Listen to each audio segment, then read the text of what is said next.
Right. How's it going, everybody? Welcome to another week in Hawkeye Pro Wrestling. It is week 3 in July 2020.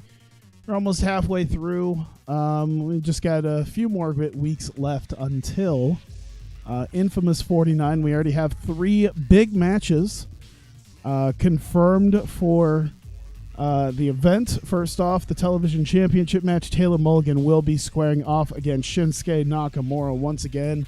They've been back and forth on the wins and losses between each other, and this time the television championship on the line. There is a little bit of a wild card thrown in not just with the title, but with the fact that Hiromu Takahashi stood face to face with Nakamura and seemed to want to challenge him to a match, and Nakamura sort of brushed him off. We'll see what happens with that, or if Nakamura will face him beforehand, or if he will try to wait for perhaps win the television championship. Sorry. But as far as the main event of Anniversary 5 goes, we have 2 matches to potentially determine who will be the participants in that heavyweight championship match. First off, Katsuyori Shibata, the one and only match. He has to put his spot in the world title match on the line against the one man who beat him in the Hawkeye Pro Grand Prix this year, and that is Kenny Omega. So it will be Shibata versus Omega. The winner gets the spot in the World Heavyweight Championship match. Speaking of the World Heavyweight Championship, the final defense for Kushida will happen at Infamous 49 as he takes on Akira Tozawa. He did take him on in Tokyo back in April, and I think he's looking for yet another win on his road to Madison Square Garden and Anniversary 5. And those are the 3 matches so far that have been announced. Let me see if I pull other things up here to make sure. There we go. Move back over, and I am ready to go. Oh my God. So I think at this point we can just move straight on. I don't know if there's anything specifically. Doesn't look like it. So we're just going to move to Tuesday.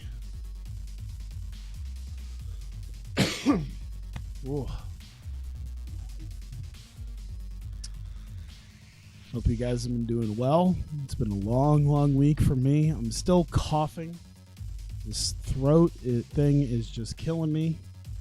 I was doing pretty good today, and then I just started hacking up a lung earlier, but I'm going to try to just deal with it. I think I'm okay.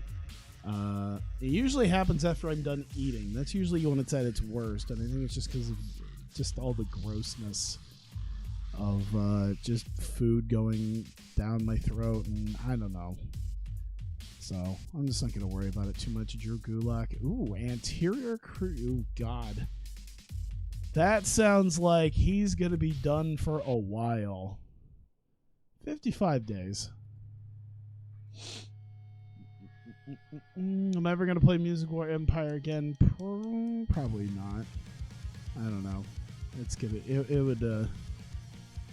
I'm not going to say never, but very good chance I won't.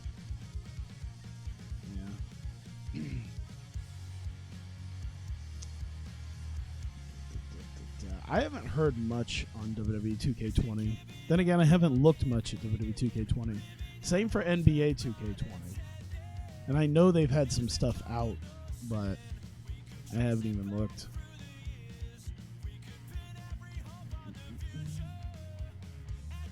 I don't know what, but there's something similar with those pictures of Tozawa and Kushida. I mean, they're both WWE pictures, so they're not posing or anything. It's just the straight standing there with their arms out, with their arms kind of at their sides but not at their sides.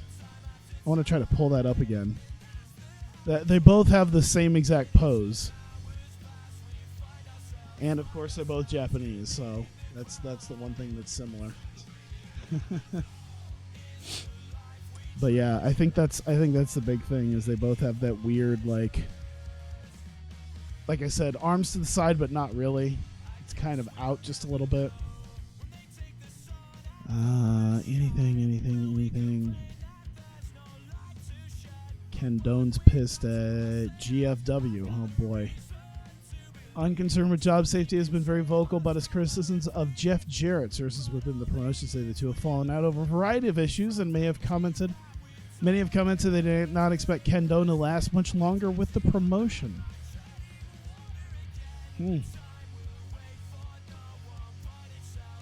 Was he with us? Okay, that's how long ago it was. Is like when that small amount of time I think I had Ken Doan on the roster was even back in 2013 in that TEW.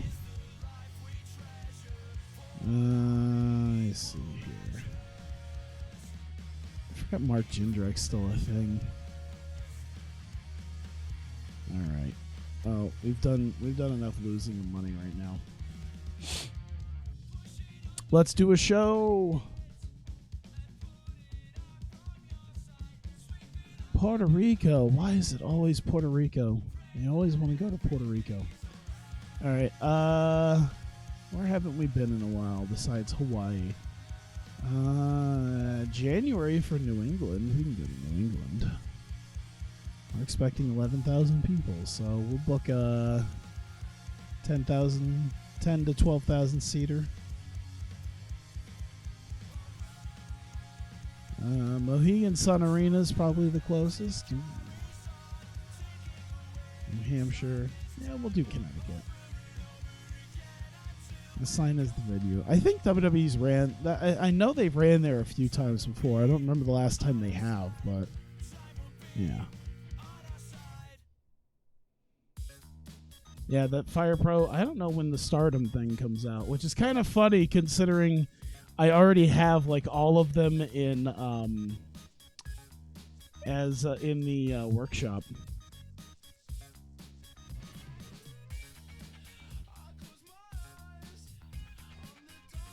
But yeah, I already have pretty much all of them in the workshop, and it's like 22nd or 21st, yeah. That's all right. I'll probably be giving them enough of my money soon enough, so I'm not too overly concerned. Did I have anything pre-booked? I probably do, and I didn't put it down, so I should probably check what I booked last week just to make sure, because I'm sure if I don't check this, I'm going to forget something. All right. Let me see. When TW20 comes out, will your new series like this? Will your new series be like this one in any way? I'll probably like my plan is when TEW 2020 comes out, is this will be the end of this. I might actually end it a little bit before it actually comes out, because I think my goal is to probably get to next March. So, probably like 8 more months of shows, and end it at like one of the big shows like Blackout right before the Grand Prix, so that like anyone who's like, oh man, I'd love to play from where you ended up, and like I could give them a nice round place to start. Like, okay, cool, here's the Grand Prix, book it as you would imagine. Sorry. Okay, so because of the history, I have ideas of at least angles, but as far as American Wolves, European Initiative, Roppongi 3K. Okay, so that means we need to have the other set of 3 teams come out. Was that elimination? I don't think that was elimination last time, so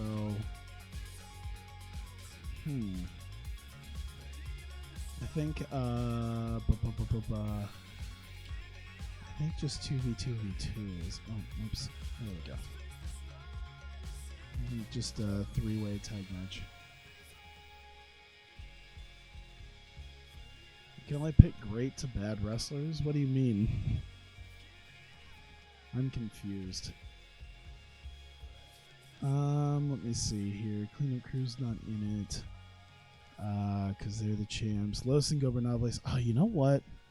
While I'm at this, because it's bothering me, because I know people have talked about it and it's bothering me, I'm gonna switch Sonata back away from weird beard Sonata. I'd rather take that. I'll take that Sonata over any of the others. That at least looks okay.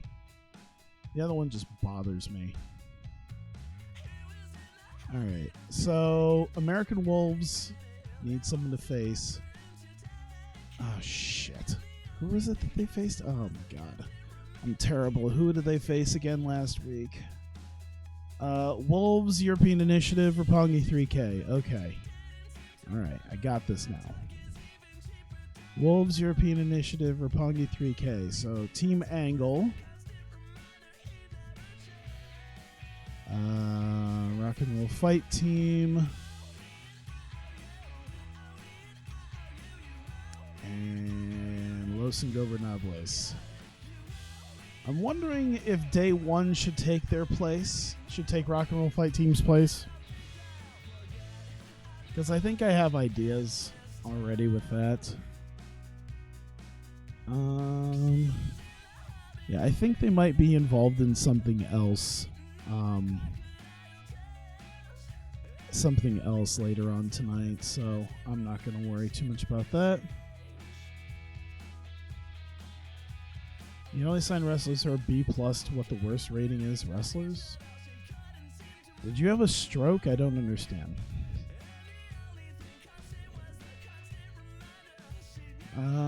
Let's see here.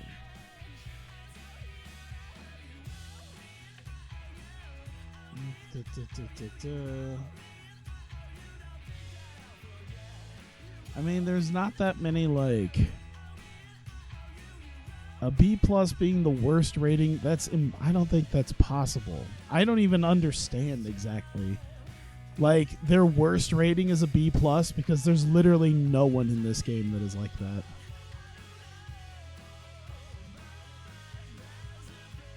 Unless you mean, like, B+ is the best top that they're at. Which, once again, like, very, very few are even actually that high up. So I'm obscenely confused.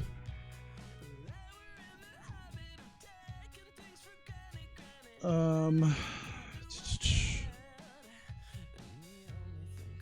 and Rollins are tag champs now. Oh, fantastic. Spot in.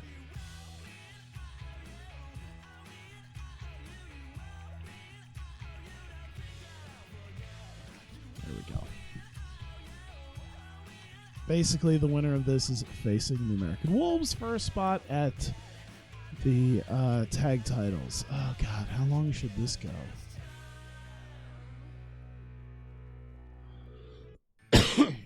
I forgot about Day 1. You know what? I kind of did too. We'll go 13 minutes. I think that's long enough for those three. Victor.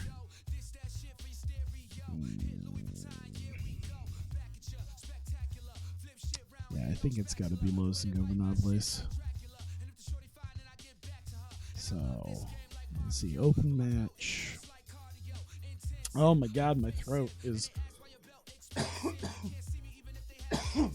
Sorry. I'm trying to... I don't know if I'm going to remember to mute my mic. I'm just trying to keep myself hydrated. Unfortunately, I picked something pretty bad because I'm like, I'm going to relax. I'm not going to drink water. I'm going to have a Jack Daniel's Black Jack Cola. I'm going to have a Jack and Coke in a bottle. That's what I'm going to do. And now my throat is just betraying me. Like, nah. This is what happens.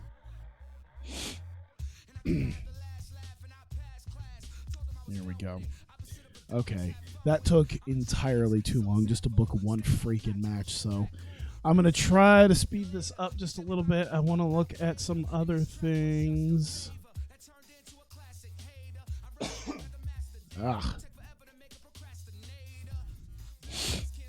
Let's go. You know what? We haven't seen him in... whoops, wrong way. We haven't seen him in a little bit. Yeah, we saw him at the Grand Prix finals, so we should have Nick Jackson face somebody. I mean, this is probably the list of people.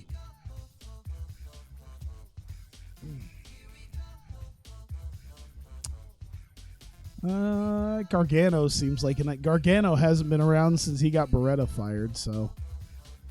Two guys who are... Have they fought in this match history? Receipt of Ice, Young Bucks, Receipt of Ice, Young Bucks, Young Bucks, Receipt of Ice. Receipt of Ice, Young Bucks. No. Remember that small period of time that I had DIY as a thing?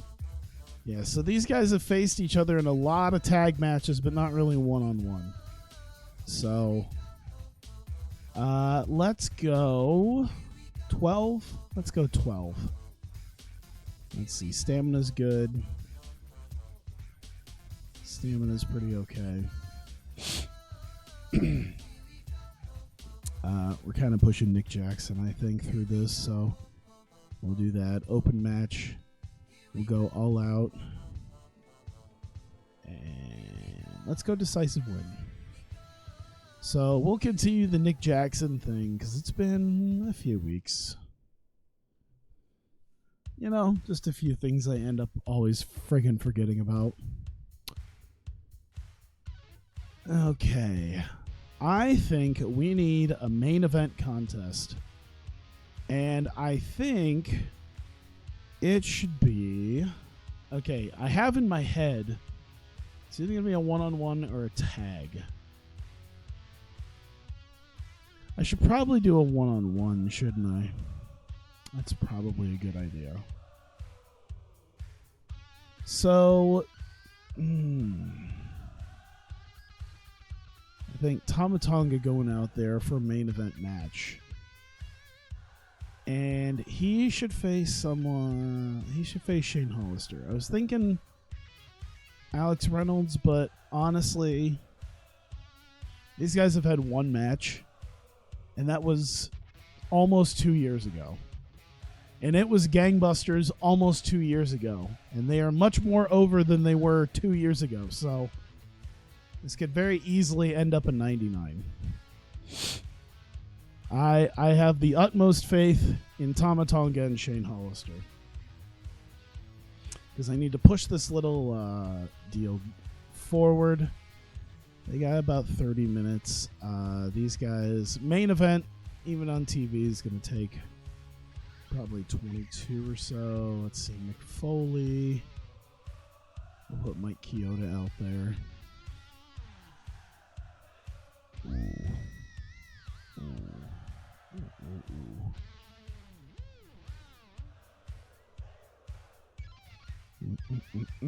Give me 1 second as I try to remember. By the way, I need to... There we go. I'm trying to...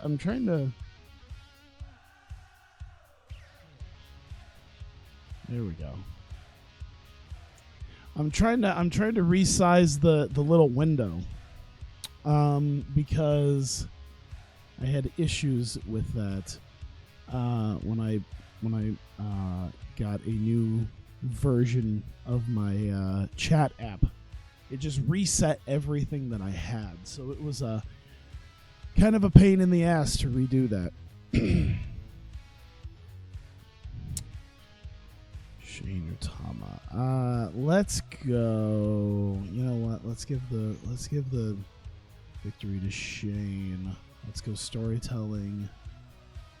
Open match, slow build it. Ooh, decisive, probably more tainted. I don't know. I'm also kind of with the understanding that my throat is probably, my voice is probably sounding a little bit different just because of how much my throat has been wrecked over the last week. So I apologize. Then again, it might make me sound, I was going to say kind of cool, but probably not. There's a whole lot of things I probably say in ways that I say it that will never make me sound cool. I had my, speaking of not sounding cool at all, I had my mom ask me, she's like, by the way, why are you going to Japan? I had people asking me about that. I'm like, I mean, I'm going to go see some wrestling shows. And she just kind of like squinted her eyes. I'm just like, she's like, I'm glad I didn't tell them that. I'm like, Jesus Christ. Okay.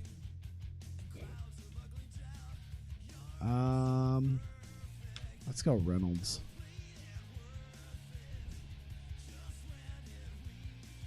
He's very unhappy. Why? Okay, so he's super fucking over. And he's kind of lesser fucking over, you know? Fuck it. Just get over it. I don't care. I'll throw some money at you later. Just get the fuck over it. Bah. I think one short, quick match. Is there someone I'm trying to put over? Let's say in a one-on-one capacity. Maybe not a one-on-one capacity. Maybe like, you know what? I think I have an idea.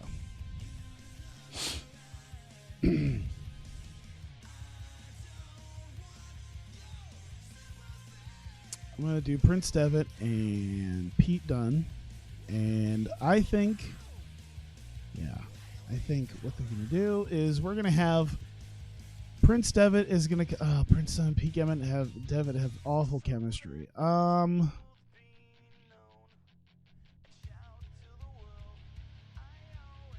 Fuck, you know what? Screw it. I mean, it's just going to be one match. And it'll be maybe right at the beginning. You know, just some like nice throwaway 8-minute thing. That's about it. I think that's the idea there. Let's see. Let's go Adam Cole as the victor. And Prince Devitt can take the loss. I'll do open match, go all out, and decisive win. So we'll throw that there. We'll split up the tag matches, and I think we're good. Just wanted something quick. All right. We'll build around these matches real quick before I throw in the other things. Devitt, Pete Dunne, Chris Hero, Adam Cole.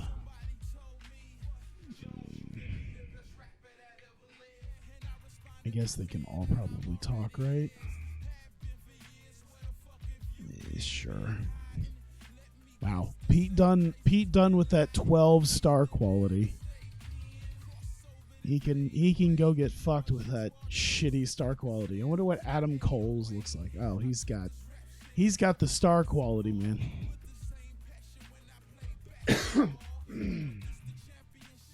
Pete Dunne is so not a fucking star.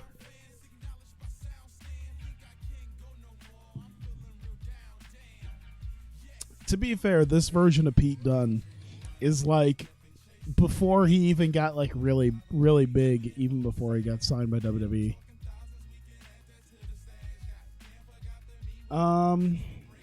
Okay. Let's see. R&R fight team out. Devitt wants a scrimmage with the stable to get R&R 34. Let's just put title matches. 5. Yeah, we'll put like 6 minutes. How about that? Not major success, minor. There we go. Honestly, probably just be a Devitt thing if I had to be completely honest. Oh, god damn it. Hang on. Hey, you know what? Screw it. I don't care.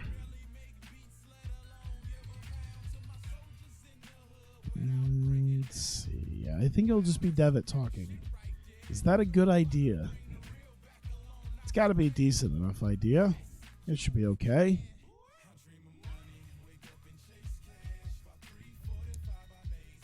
All right. It's Devitt. Pete Dunne. Adam Cole. And Chris Hero. All right.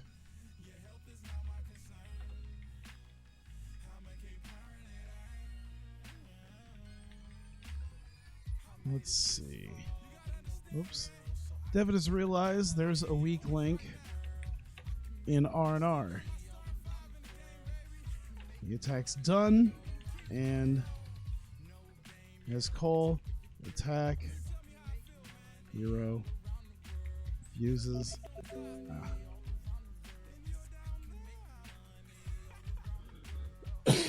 It's a lot to put in there, so let's see. I think they all have a low injury risk for this. And I think this is mostly going to put over Devitt and Cole. Maybe Hero a little bit. Mostly Dunne. There we go. So we put that there. All right. Nick Jackson, Johnny Gargano. I feel like I have to...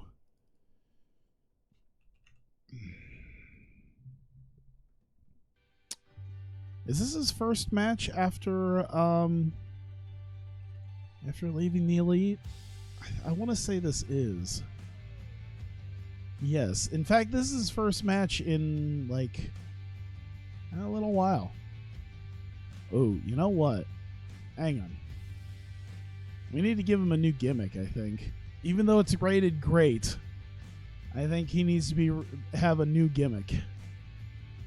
Definitely some sort of heel, a cocky heel. Let me see what he can do. He needs to come out with something different. Chosen one. Nah, scary clown. Let's see. Suave the brain. The whole effing show. Actually, I could see that.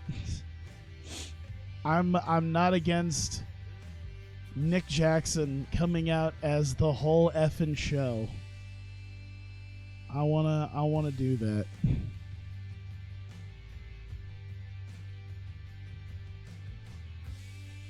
I think that would be fantastic. He even comes out to Pantera. Nick Jackson.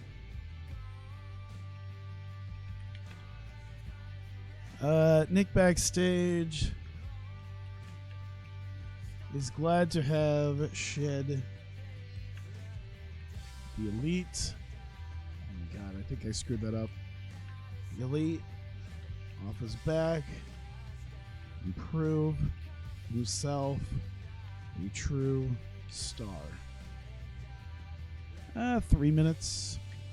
This man can't really talk much, can he? He can do all right. Fuck it. I'd say a decent success because we're really adding in that idea of him with the whole gimmick change. So,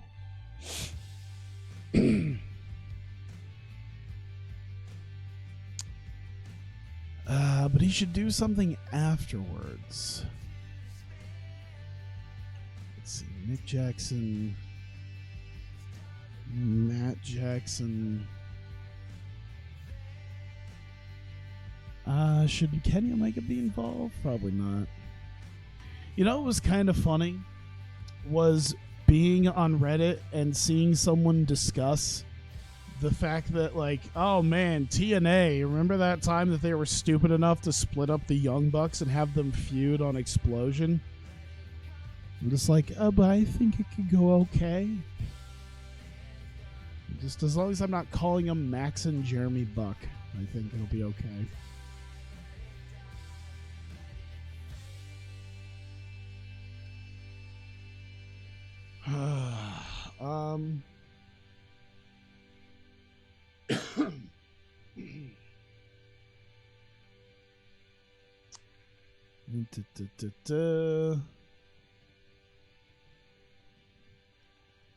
TNA greater than HPW. Wow.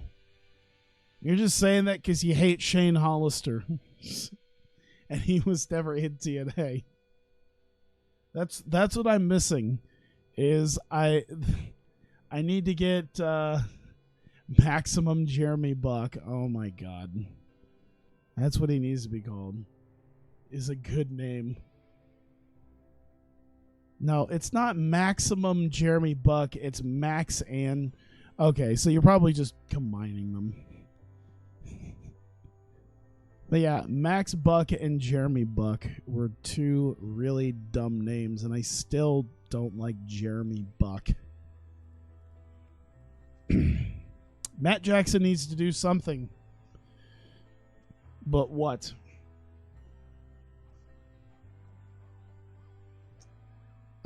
You know what?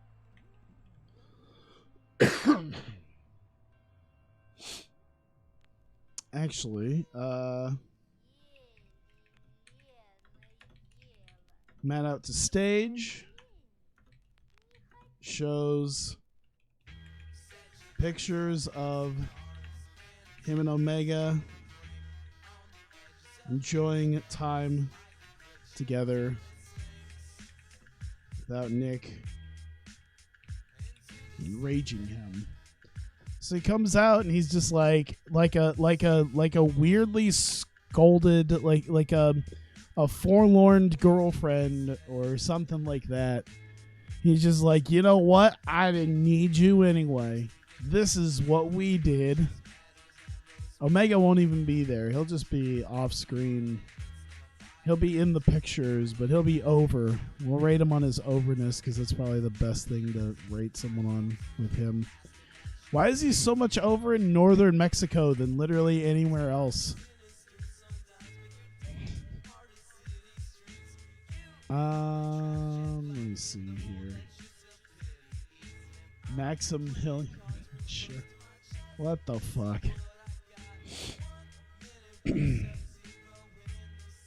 we should just do his straight microphone. There.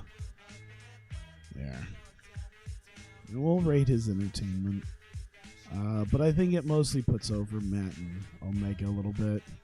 So he spends a few minutes coming out going, you know what? We didn't need you anyway. We've been having the time of our life without you. And then Nick just sells that for some reason. Just the most ridiculous shit. But he sells it. Like, how dare you have fun? Team Angle Day 1. Okay, so... God, there's a couple things here. Kurt Angle needs to come out because we are having Chad Sanderson and Jordan Everhart out, and he needs to put over his match tomorrow night.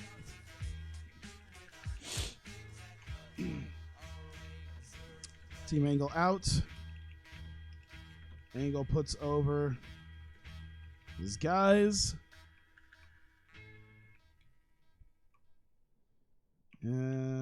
Plugs his match tomorrow night versus Suzuki. Coming out of retirement for one night only, so Should work.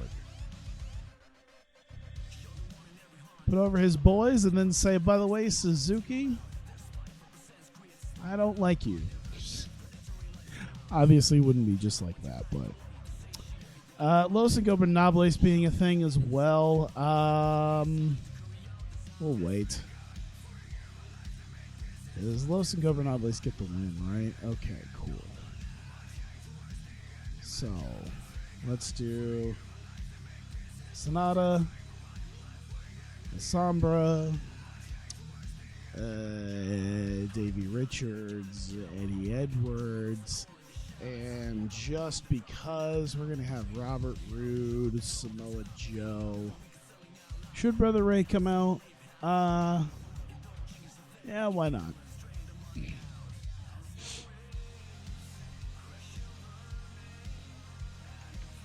Let's see. Wolves out. Stare down with Los.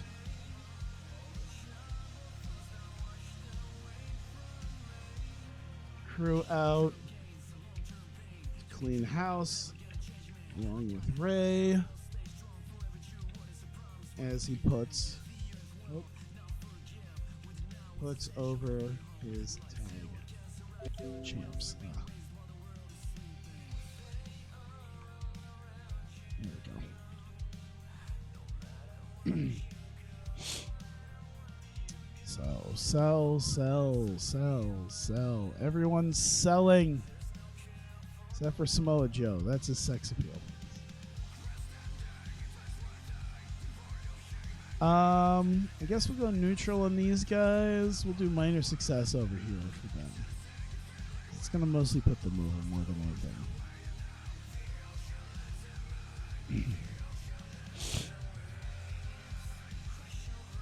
There we go.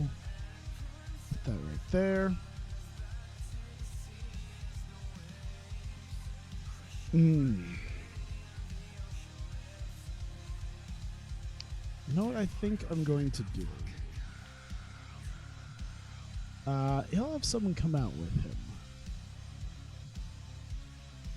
We'll have Alex Reynolds come out with Hollister at ringside. Shane Hollister, along with Alex Reynolds, Juice Robinson, Matt Cage. We're going to get the day one guys squeezed in there.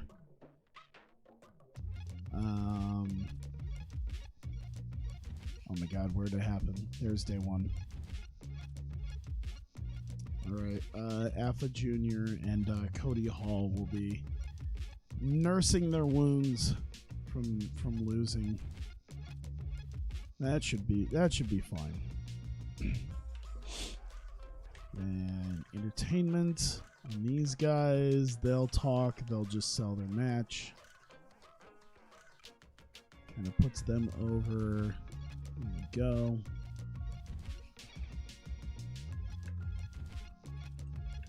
Day one locker room has Shane in. Day one locker room.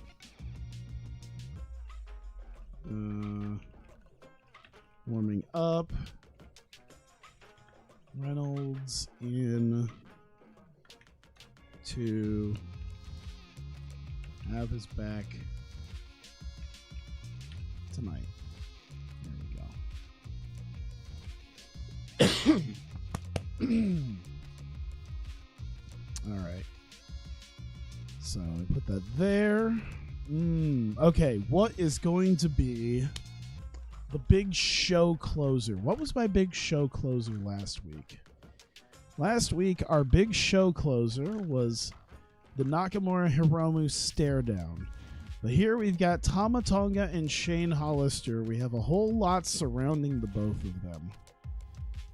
And I'm not 100% sure between these guys who...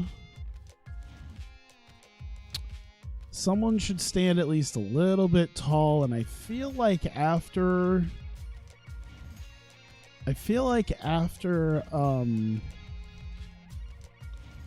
Okay, I think I have it.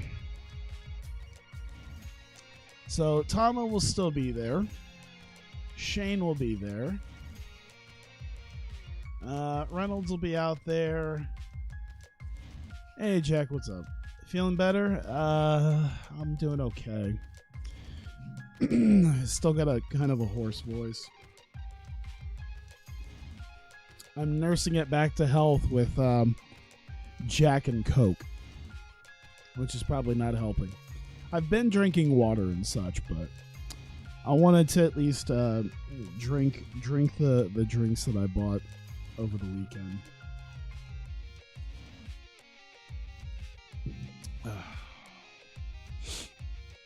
It was weird because I was doing pretty good at work, but once I came home, that's when it really just kind of crapped on me again. That's when my whole body was like, nah, we ain't cool. Shane Hollister, Alex Reynolds, Paul Levesque.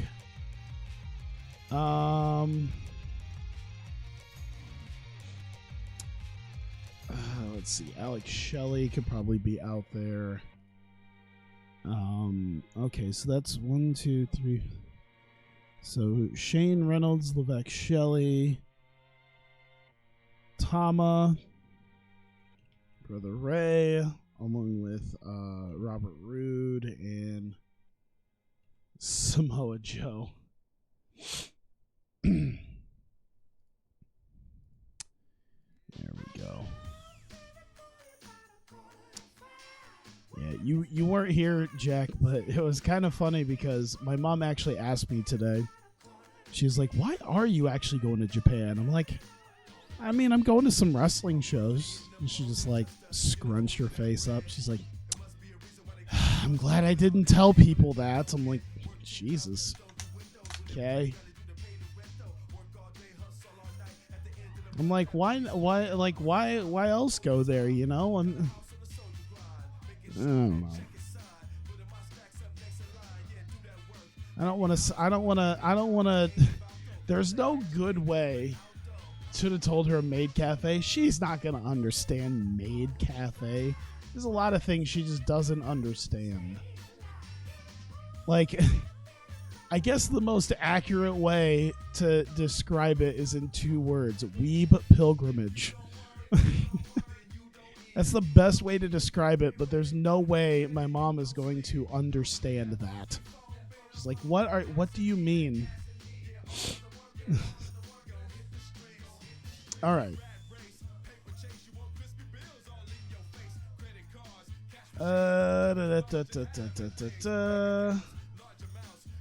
That too. Yeah, my mom was telling me that she was afraid that I was gonna end up in some arson attack when she heard about. She's like, you know, they had that animation studio in Japan. There's a lot of things that she's worried about. She's like there's tsunamis, there's earthquakes, there's stabbings.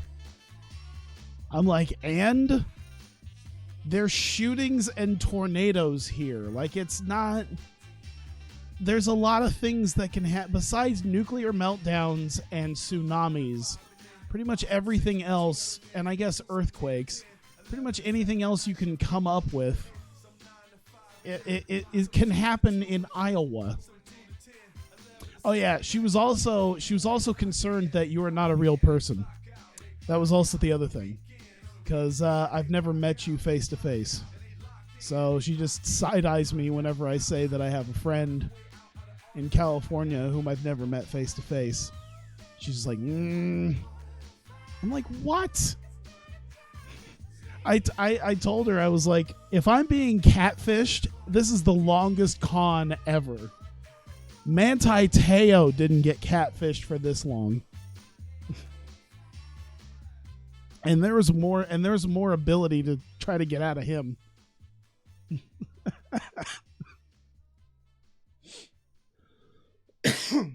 Yeah. I think she's afraid I'm going to get like kidnapped or something, which, whatever. I'd probably pick it. Yeah, that's a good point.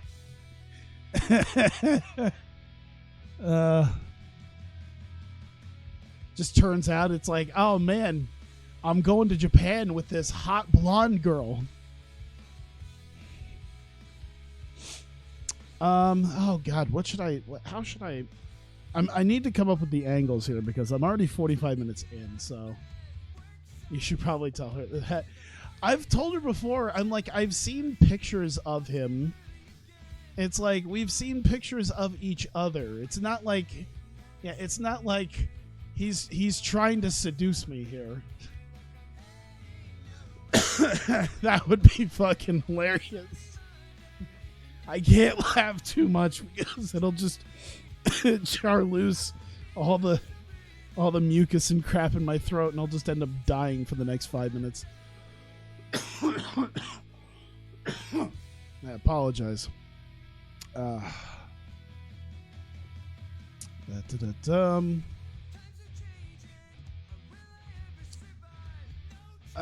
Let's see. Okay, so post-match, Levesque in ring behind Tama, turns him around and pedigrees him. Crew hit the ring and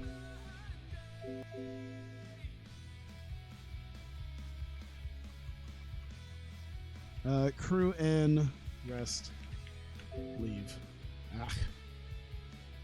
That's the best way I can put it like this. Yeah, once again, trying to explain PWG DVDs would also be just there's no way. All right, selling. You would do the selling. I think that's about it. Minor defeat, minor success. I think Levesque getting this little beat on them. I don't even think Shelly needs to be a part of this, to be honest. So I wonder if I can. I hope I could do that.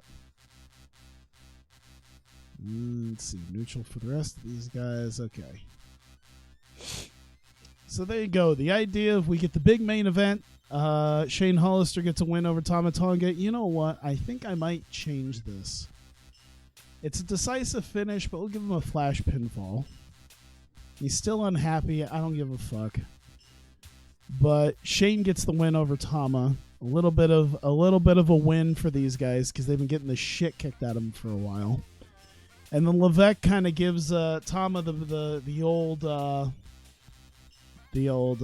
what for? I'm trying to think the old I don't know how to say it. But yeah, it's sort of the hey, you fucked on me, here I'm gonna fuck on you right here. I don't know why you didn't see it, but I made some like weird jerk off motion. I don't know why. Paul Levesque will not be jerking off on Tama Tonga on network television, but that's the idea. Like, hey, you fucking stun gunned me. Here's a fucking pedigree. To each their own.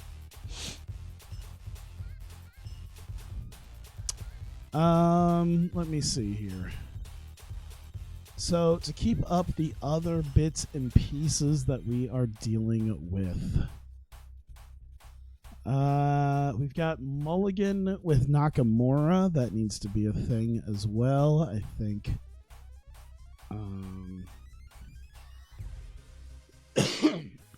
Speaking of, I do want to change. I think Sonata being the Antichrist of pro wrestling is not exactly exactly what I think he should be. What does that say that would be? A dark tint to the character follows a grunge type lifestyle. Yeah, I'm gonna try to give him a slightly different gimmick. I feel like this is not a Sonata thing. Maybe a legitimate babyface. Let me see here. Let me see a legitimate gimmick that is a face gimmick.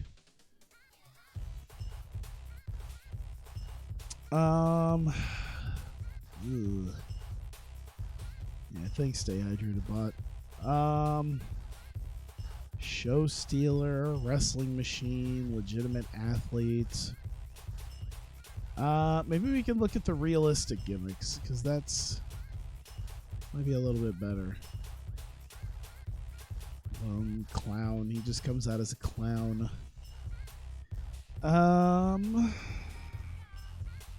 He's just a foreigner. Full-blooded Italian. I had to be honest, a gangster type gimmick. I feel like this isn't a thing, I think, but having a Yakuza, I feel like having a Yakuza slant to like Los Ingobernables would be interesting.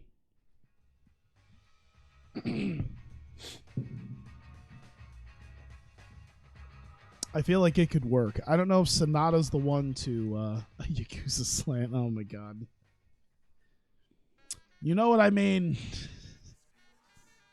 Insomniac. There's too many fucking jokes about...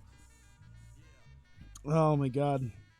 I'm gonna stay away from the idea that any Japanese person would be an insomniac. Jobber to the stars. That's a good way to describe Sonata as in IRL. Loyalist. Let me see here. Complete Loyalist promotion. Not really his promotion. Mentor, movie star. No gimmick needed. Oppressed minority. Pervert. Let me see here. Second generation servants. God, there's a lot of. You know what I'm going to be happy about? I'm going to be happy about the new gimmick changes coming up for the new TEW, because oh my god, there's just too much shit, and then I'll be able to make my own goddamn gimmick. The phenomenal Sonata. There you go. This fucker is AJ Styles incarnate. That is his new gimmick. Okay. So, Mulligan should probably have something. Let's see.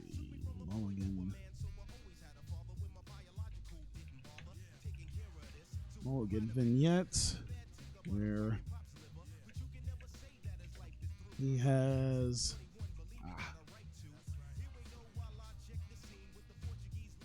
He's become obsessed with proving himself and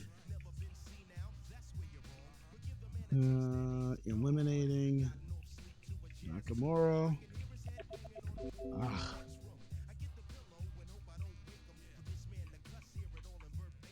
Knock once.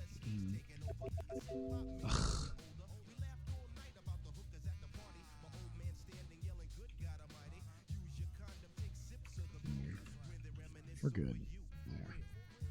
Because they've had like 3 matches, I think, at this point, so makes sense. I'm just going to give it like 2 minutes. I'm going to make it a minor as well, so that doesn't count against me when he inevitably... you know what? Fuck it. I'm going to give it a major. I'm going to let him... I'm going to give him a chance here. That'll go... I'll go up here somewhere.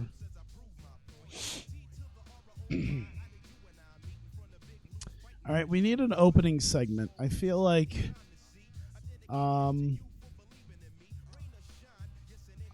trying to think, because we can't just have Levesque show up right at the end. We need to have a little bit of something between him and Brother Ray. We need just a couple of segments to kind of build that up. So Levesque came out last week and said, "You want to fight?" So Brother Ray, I think,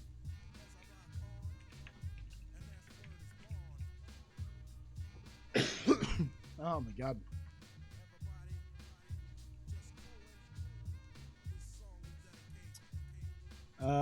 Ray out. Warns Levesque.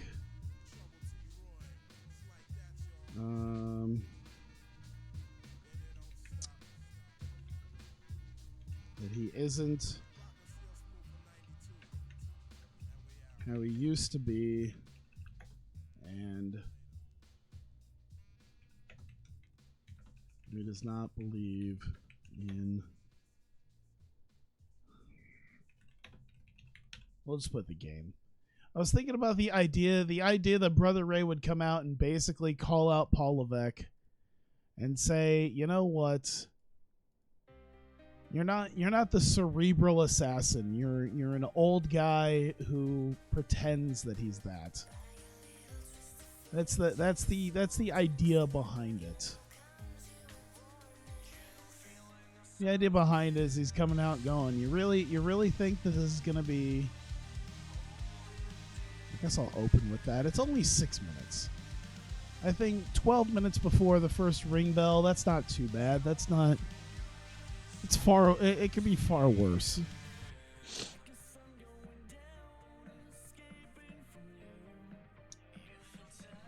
By the way, at 20 to 11, not that it's going to mean a whole hell of a lot at all.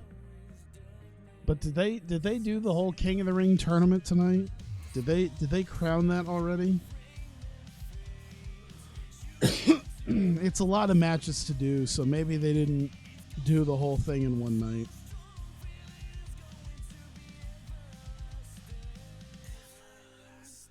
Or maybe they did. Holy shit.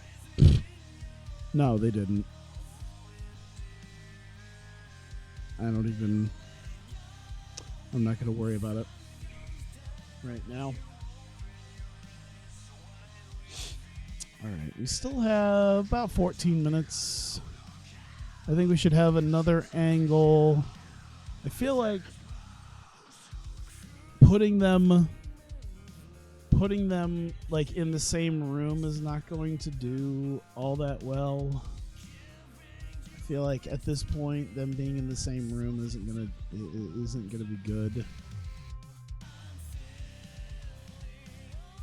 Let me see. So Levesque should probably have a way to respond, just somewhere in the middle of the show. Oh, you know what? Here, I'm gonna have him talk to Tama.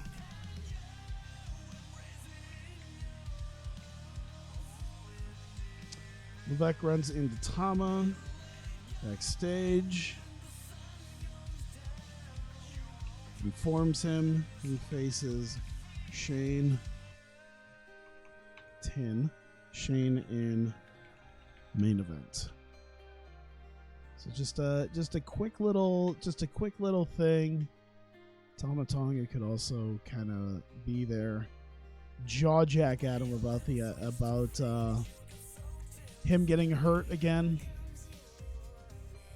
So we'll throw that in there. We'll do that. Maybe right about there.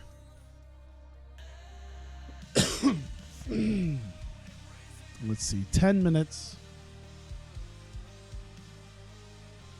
Okay. We need to also build up our championship match, and I'm going to do it in the stupidest way possible. So, Tozawa Doi, Sho Yo, and Taiji Ishimori.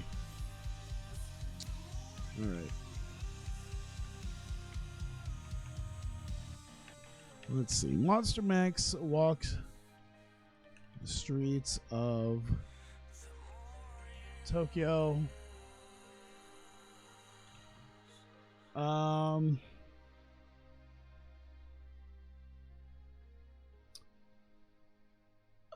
What should they do this week? All right.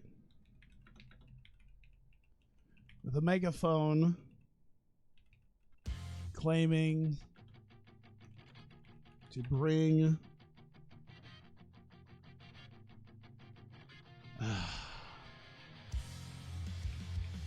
pride back to Japan. He's gonna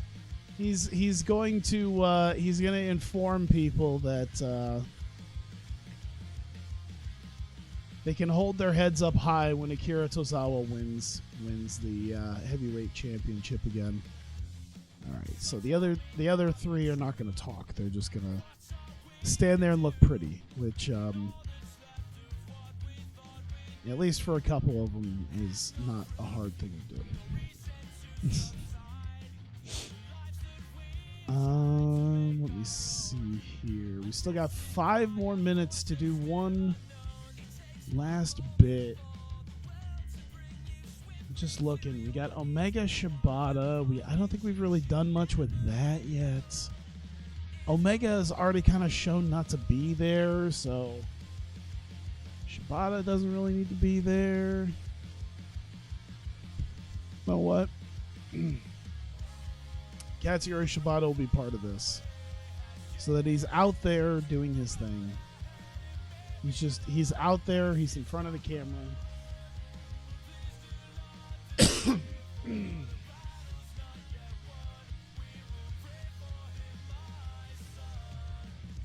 Okay, and I think one last bit. Actually, I think Hiromu and Kushida. Kushida finds Hiromu in stairwell with... Should it just be straight up Daryl, or should it be some other thing? Is that canon at this point?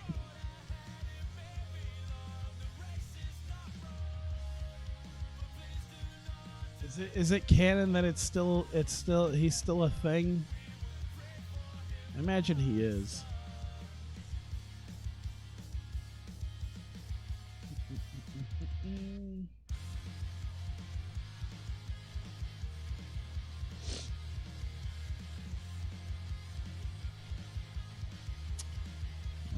Let's see.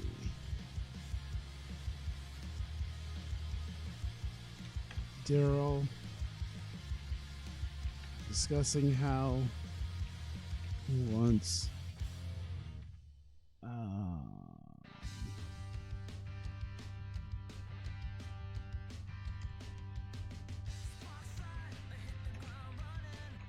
not again, I guess.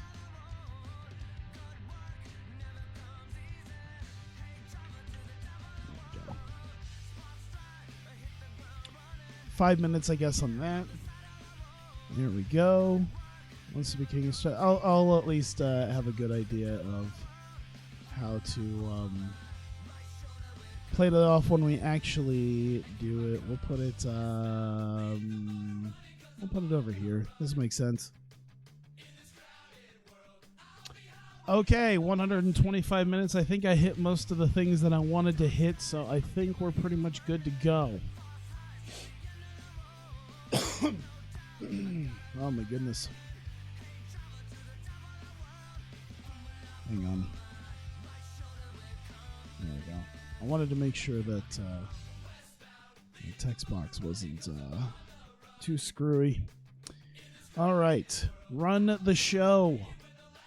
Start off with a little bit of a promo here. Brother Ray comes out and discusses what Paul Levesque said to him last week. That says, if it's a fight that he wants, it's a fight he'll get. And Brother Ray basically tries to, oh my God, Joey Styles and Shawn Michaels, two of the best announcers and color commentators I can have. But just because that was a 100 start is weak. 90 a 90 play-by-play and a 95 color drug this segment down. But Brother Ray comes out and he warns Levesque that he used to be the game. He used to be the cerebral assassin. He used to be this guy who took a sledgehammer and took people out and assaulted them and was just a brutal human being. And Brother Ray sort of he sort of questions if that's the kind of guy that Paul Levesque really is at this point. He spent so much of his time now as a suit that he feels that perhaps Paul Levesque isn't like that anymore. He doesn't have that in him. He thinks that he has it in him, but Brother Ray is basically willing to prove that that's not in his repertoire anymore. And so he goes to the back, and we get Rock and Roll Fight Team coming out, and Hero and Cole were taken out of the tag title tournament in order to participate in this scrimmage with Devitt and Pete Dunne. As Devitt wanted to see perhaps what has been the issue with his team. Of course, they've been moderately successful, but not really all that successful. And so the idea is Devitt wants to have an idea of perhaps who's not pulling their weight, who's not doing what they could be doing to make Rock and Roll Fight Team the best group in Hawkeye Pro. Get a decent enough little match, despite the fact that Devitt and Dunne are just crap together. So we get Hero and Cole beating Devitt and Dunne with a flying crossbody. I need to change that. Either way, Adam Cole picks up the win over Prince Devitt. And at least the actual regular tag team of Hero and Cole pick up a nice victory. Prove themselves a formidable team. And Jesus, we're just getting 100 segments on fucking everything.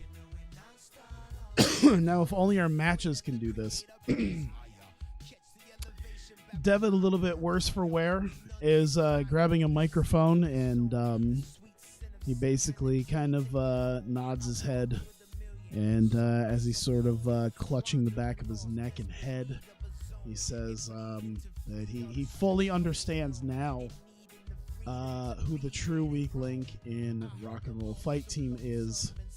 And as he seems like he might be taking responsibility, instead he knocks the microphone into Pete Dunne. He just clocks him over the head with it, and claims that it was Pete Dunne who was handed everything by Devitt, was handed the TV title twice on a silver platter, and he threw it away.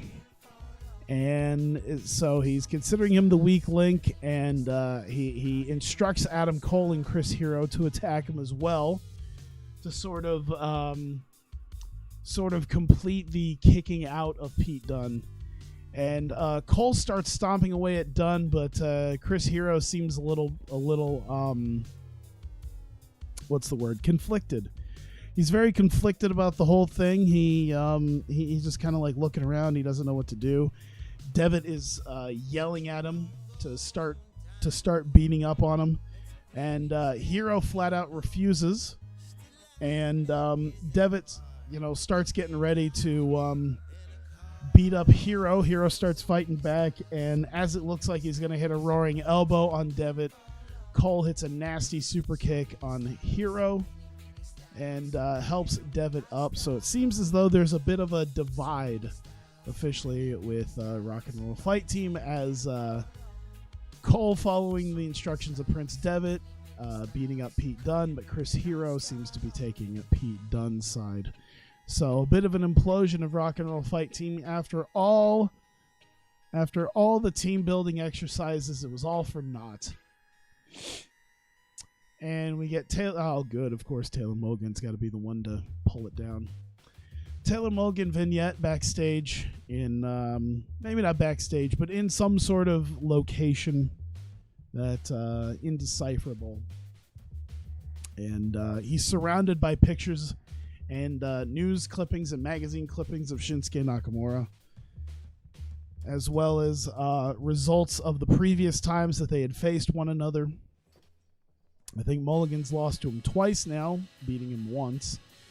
And it seems as though Mulligan is a bit obsessed in preparing to face Shinsuke Nakamura, wants to prove himself, and is planning on that at Infamous, eliminating Nakamura once and for all by beating him. We get Nick Jackson. Let me see here. The whole effing show, Nick Jackson. He's above average at least.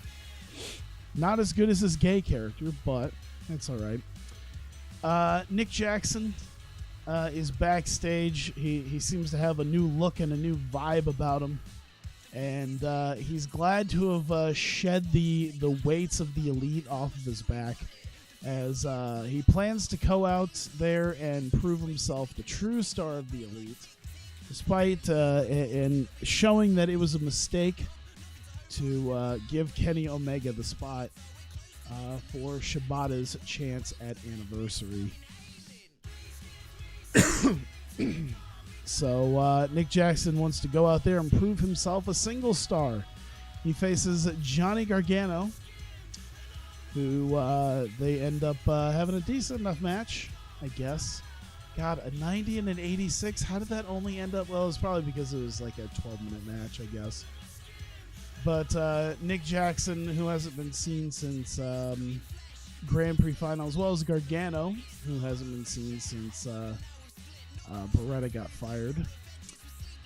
Nick Jackson ended up getting the win in 11:33 on Johnny Gargano, and proving himself successful. And I think what was his first? I don't remember the last time he had a singles match. It's been a long time since him and Gargano have had a lot of tag team matches, but they've never really had a singles match together. And good win for Nick Jackson. Matt Jackson comes out like a scorned lover, and basically tells Nick Jackson that he's glad that he finally is out on his own, and that he's been having the time of his life with Kenny Omega. They've been preparing for his match at Infamous. They've been enjoying their time going around, traveling around the nation together, as they've been going to town for the shows. And this sort of enrages Nick, as he doesn't seem to have gotten too much under the skin of Matt Jackson, at least seemingly. So, Matt Jackson, with various pictures and video of hanging out with Kenny Omega and enjoying his time with Omega, making Nick Jackson not so happy.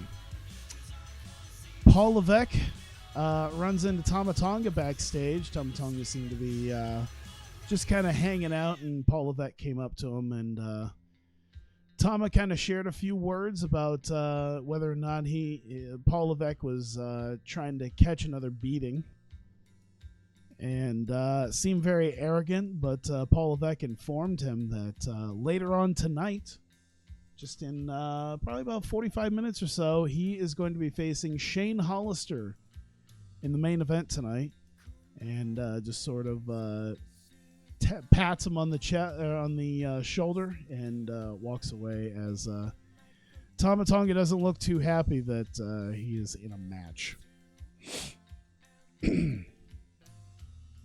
Kushida walking around the backstage area as well. Seems to be hearing murmurs coming from what seems to be the stairwell. Opens up the door, and it is the stairwell. It's Hiromu Takahashi sitting at the edge of the stairs with Daryl in his hands. I think this is the first time we've really had Daryl around. But once again, he seems to be talking to it almost like Al Snow talked to Head back in ECW. And so he seems to be having a one-sided conversation with Daryl about not getting a shot at the heavyweight title. And Kushida also kind of walks over and says something to Hiromu, and Hiromu just kind of brushes him off, said he doesn't want a shot at the title. He doesn't want to be champion just yet. He wants to be the king of strong style. Once again, discussing his challenge to Shinsuke Nakamura, as he hasn't yet really let that go, as it seems to have affected him at least a little bit that Nakamura brushed him off so easily. So Hiromu seems to be going a little crazy as well, trying to become a king of strong style. Team Angle coming out for the big three-way tag match along with Shibata. Angle puts over his guys. He puts over Shibata for Infamous as well as Anniversary. Puts over Team Angle as the chemistry that they have had together. And having a true shot at the tag titles this early. And then talks about the fact that he is coming out of retirement for one night only tomorrow night in a loser leaves Hawkeye Pro match against Minoru Suzuki. So he wanted to come out here and, he's not 100% certain that he's going to beat Suzuki. So he wanted to come out here and at least give his boys the best of luck. Just in case he goes into his war with Minoru Suzuki tomorrow night and comes out of it the loser and has to leave. But he is prepared to lose, but he is, of course, done quite a bit of training so that hopefully he can walk away with a win. Sorry, I'm just dealing with something 1 second as I'm just trying to move a couple things around. All right. That leads us to Team Angle Day 1 and Los Ingobernables. God, I'm glad I had a strong main event because I think that's going to be the thing that pulls everything else back up. No one really insanely stood out except for Sonata and La Sombra, of course. Two kind of weak teams right now and then one actually over team. Who ends up winning is Los Ingobernables, defeats Day 1 and Team Angle with split-legged corkscrew senton by La Sombra to Jordan Everhart. And that means, handle changes. Sonata, his gimmick change, what is he again? He's the phenomenal Sonata. He's very good. Okay, take that. I will accept that. So we will make the pre-booking for next week. Number 1 contendership to the tag team titles, the American Wolves will be facing Los Ingobernables. There we go. Let's see. Number 1 contenders. Hawkeye Pro tag team. There we go. So next week, American Wolves and Los Ingobernables face off. Number 1 contendership to the Hawkeye Pro tag team titles. The winner of that match go on to face the Cleanup Crew in Robert Roode and Samoa Joe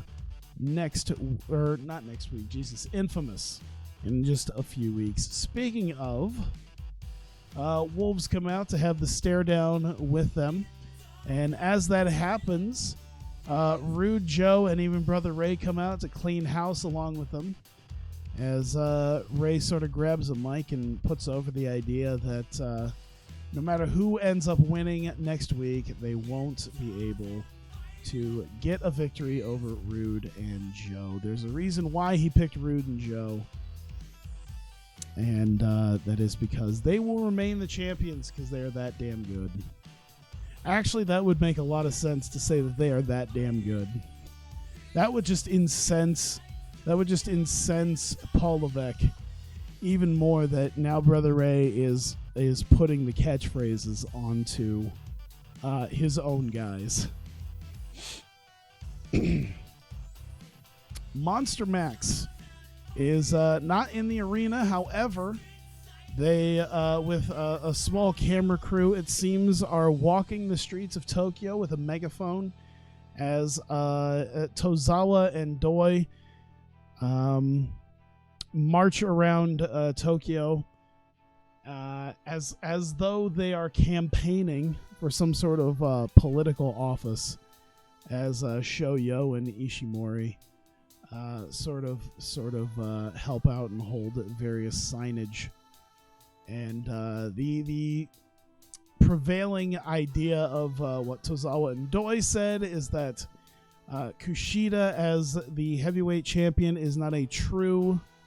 He has betrayed Japan by catering to Western morals and Western ideas, So Kushida has become a Gaijin champion.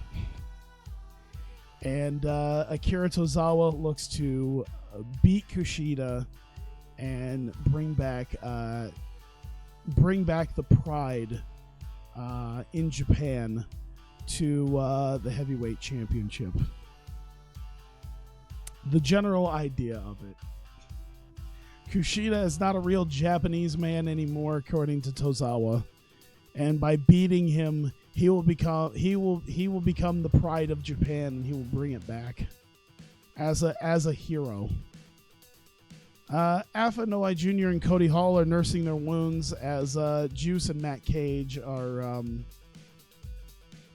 sitting there with Shane Hollister as Hollister's tying up his boots, getting ready to head out for his main event match. Alex Reynolds, of all people, comes in and says, of course, the cleanup crew is probably going to try something. That's just how it works. So he's going to back him up. So Shane Hollister will have a little bit of backup in Alex Reynolds for this main event. God damn. Why are our matches so like... I don't know what our matches are all about this time around. That's all right. An 86 is still an 86. It's a superb match. Almost 22 minutes as this is a main event match. And back and forth, but Shane Hollister with I thought I put on the road agent mode, so it was going to be a distraction. I guess I didn't do that. I guess I maybe had it in and then I forgot. I accidentally took it out. Either way, Reynolds provides at least a little bit of distraction on Tama Tonga and allows Shane to get a quick roll-up victory on Tama Tonga in the main event. Hey, Rhett, it's going pretty good, with the exception of my throat just hating me. So Shane getting the win in the main event. This incenses Tama Tonga, and it seems to Shane and Alex Reynolds seem to quickly leave the ring, and Tama is sort of staring them down. And as he's doing it, Paul Levesque has come up from behind, taken off his jacket, and spins Tama Tonga around, kicks him in the gut, gives him a quick pedigree in the middle of the ring, and lays him out. And as soon as that pedigree hits, you see Brother Ray, Robert Roode, and Samoa Joe start hauling ass to the ring. That gets Paul Levesque to roll on out as he, Hollister, and Reynolds make their way through the crowd, with Roode and Joe looking over Tama Tonga as Bully Ray up on the turnbuckles, pissed off to all hell as to the turn of events here, as Levesque, Hollister, and Reynolds sort of pose with the crowd to end the show.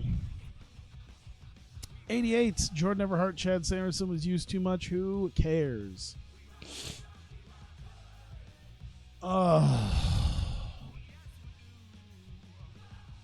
This constant coughing has not been the greatest to my voice.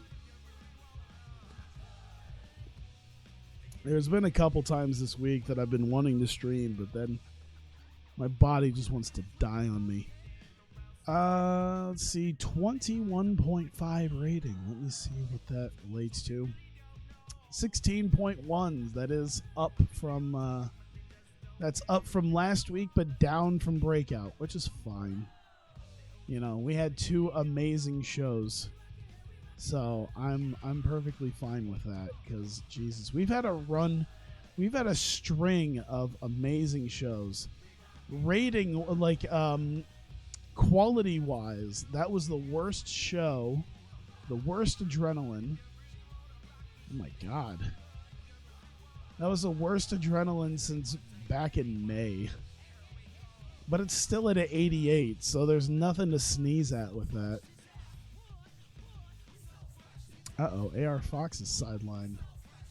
Complete lateral collateral ligament tear. That sounds fucking awful. Damn. I mean, he is completely sidelined. Complete lateral collateral ligament tear. It sounds like he just tore his whole fucking leg muscles right off the bone. Just bump. There you go. And done. Let me see here. Oh, they actually had a couple of shows that did better than us, barely. Am I playing NCAA football later? I'm planning on it. I just got to get through this show. I'll probably get through this show a little bit quicker than I got through than I got through Adrenaline. Just because I was sidetracked by like 4 different things. I don't imagine this is going to take an hour and 20 minutes in and of itself.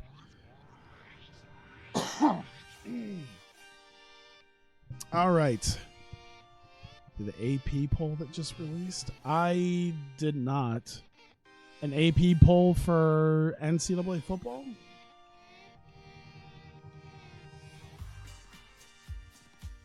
Let's see here. The rankings.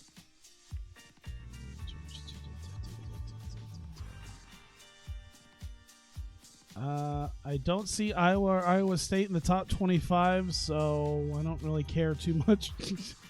Iowa at 41st, Iowa State 46th. Hey, you know what? I'll take Iowa State at in the top 50. That feels like a new one. I'm not used to Iowa State. God, it's been so friggin' long since Iowa State has been any type of like halfway decent at any type of halfway decent at football. So it's interesting to see. That's about all. Okay. Pre-booking wise, let's book our main event. Angle versus Suzuki. Loser leaves town. Oh, God. How long can these two go? Probably not long. This is probably going to have to be a short match. 77, 73. 70, 51. I'll let them go 17 because I think that's about the bare minimum to do a slow build. As they say 15 minutes or under, I'm going to do 17 just to be safe. Iowa's 20th and Iowa State 21st. Is that so? Is that like the official rankings? Okay, because I don't know what the fuck I was looking. Oh, I was just looking at 24/7 Sports. I guess I should actually be looking at the actual top 25 rankings. Oh God. Okay. Oh yeah, Iowa 20 and Iowa State 21. Holy shit. Iowa State, a fucking ranked team. I wonder how long that's gonna last. Probably right up until the Iowa game. I guess it depends on who they're facing first. God, that sounds like that. Oh my God. I hate that the Iowa State game is such a huge deal here. I guess I can't be too angry about it, but it's such a big deal that like the cheapest of tickets from what I've seen is going for like $150. Because SeatGeek lets me know that it's like, by the way, you should get tickets for Iowa State game. I'm sorry. I meant to say $243. That's what I meant to say. Oh no, there's $185. Okay. Yeah, there's no way I could make that anyway. Section V in the highest up bowl. Jesus. Plus 50. Why is it $58? Oh my God. $230+. Nah. Just watch it on TV. I don't need to be there for that. Sorry, I got sidetracked. Like I said, I wasn't going to. Kurt Angle, obviously the victor because Minoru is leaving. Open match. Slow build it. Decisive win, I guess. Let's oh god, make Minoru tap out. Let's get interference on Angle from let's do Kagetsu. And we'll have Suzuki distracted by Kairi. She won't attack him, but I think her getting in amongst Kagetsu and Hazuki will probably be... We're going to overbook the finish. I feel like maybe the distraction finish should be... Whoops. That's not what I should do. Here we go. So, yeah, I think as the finish, Suzuki's going to get distracted by Kairi fighting and beating the snot out of Kagetsu and Hazuki. And maybe Dash is there as well. But it allows Angle to maybe angle slam Suzuki and then lock in the ankle lock. So, there you go. Let's overbook this match. We also have a battle royal to book. Should it be 20? It should probably be 20. Let me see this. How many? So, okay. So we know for sure Leva Bates and Brittany Knight, who are announced as 1 and 2, are going to be in. I think Ashley Flair and Becky Knox are definitely going to be in. I think Bates is going to want backup, so that would mean Athena and Courtney Rush. Let me see here. Candice LeRae, because she needs something to do. Hikaru Shida, because she needs something to do. Kaho. Kairi, because she's going to want a win to challenge. Let's do Eagles, Mercedes, Matthews, Miyu. Should Mayu also be in there? I feel like Mayu and Io would be more concerned about the tag titles at this point, so we'll put Arisa, Nakajima, and Ayako Hamada. Hazuki and Kagetsu could probably be a part of it. Visto, Maki, Mayu. I think Reika's going to be doing something with Maki and Mary Dobson. Cassidy and Jess would probably be the last two. There you go. I think that'll do it. Because there's either that or put Reika in. I'm trying to think if there's anything.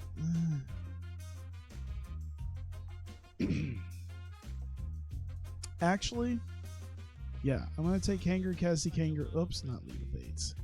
Kangaroo, Cassie, Kangaroo, Jess. Dobson is going to be in because she is going to do something with Reika in the match. She's not going to be in long, but she'll be there.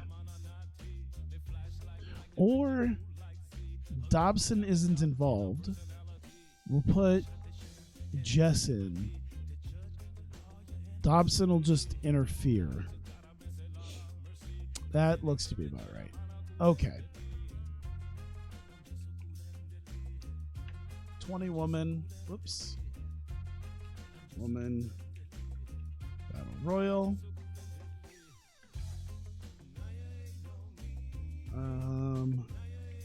Number 1 contendership.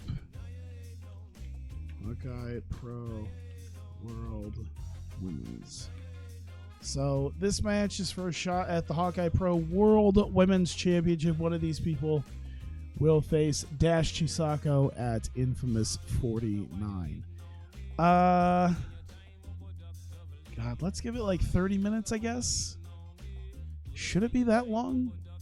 I don't know if it should be that long. Maybe it only needs to go down to about 25. How about that? It should be at least kind of long, but yeah.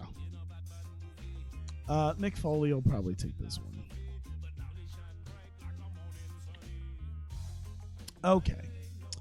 So the winner gonna be a surprising one in Brittany Knight. So let's do the runner-up. Leva Bates, after all of that with 1 and 2, Leva Bates and Brittany Knight will be the final 2. As I think she's going to get rid of. I think she's going to get rid of Athena. I think it's going to come down to maybe not Courtney Rush and Athena. I'm trying to think if that's how I want to do it.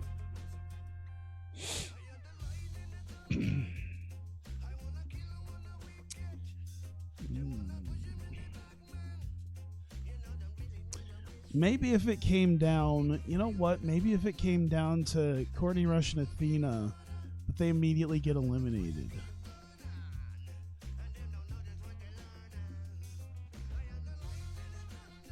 So deck is kind of stacked here.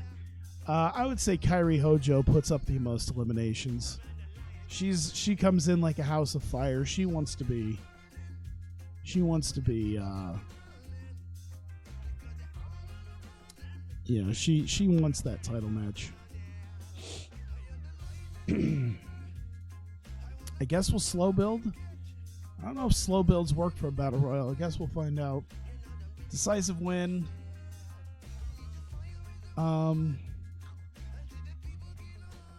At some point, Reika will be dispatched by. Where's she at? Reika will be dispatched by Mary Dobson. Let me see here. 1, 2, 3, 4, 5. So we got one more bit of stuff we can put in here. Anyone else gonna get dispatched in a weird way? I'm thinking.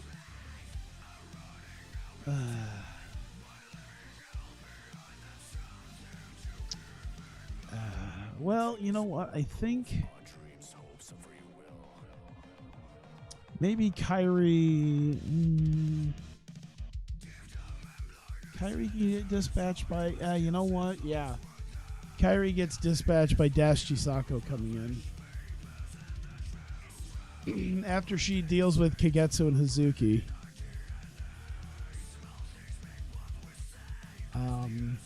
Dash comes in and just sort of tosses her out. So I think that'll work. So we still have a little bit of something with some of the people here. There we go. I'm glad that went over. I was expecting like people to be like, I don't want to lose this, but it worked. Let me see. I think we could do one more match. Who didn't I use out of those women? Because they're probably going to be in a match.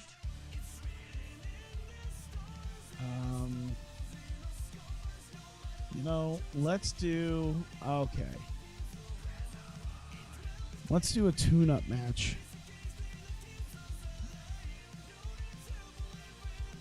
So we'll do a tune-up match for Thunder Rock because they're gonna want a little bit of something, and they're just gonna shit can Justice Legion.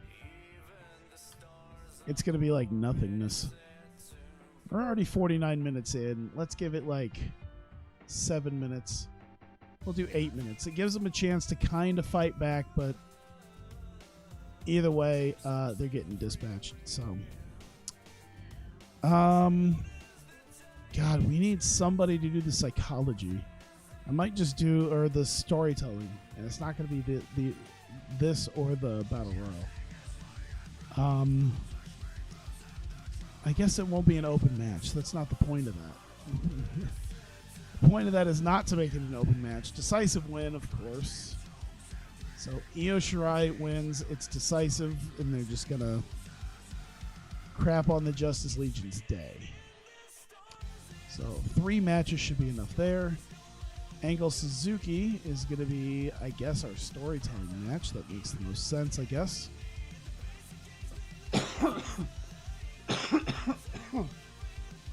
Oh, God.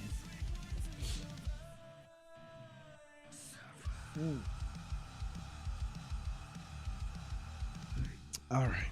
Sorry. So I guess we're pretty much just gonna do it like this.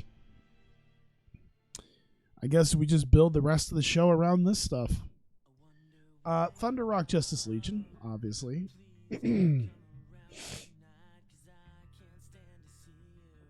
So let me see here. We need Paul Heyman out. Io Shirai. Mayu.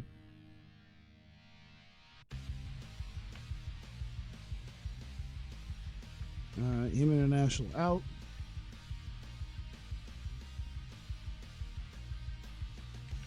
He wonders if Sadistic Tales really think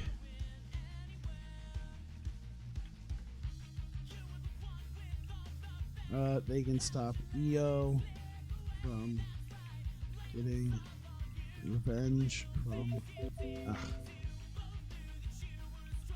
There we go. That. Success. There we go. That shouldn't be 1 minute. Why am I doing that? 6 minutes. Let's do that. Oh my God, my throat. Probably do something to sort of destroy them. Yeah, okay. Alright, so Io Shirai, Mayu, and let's do whoops. Andrew Cassidy, can do Jess.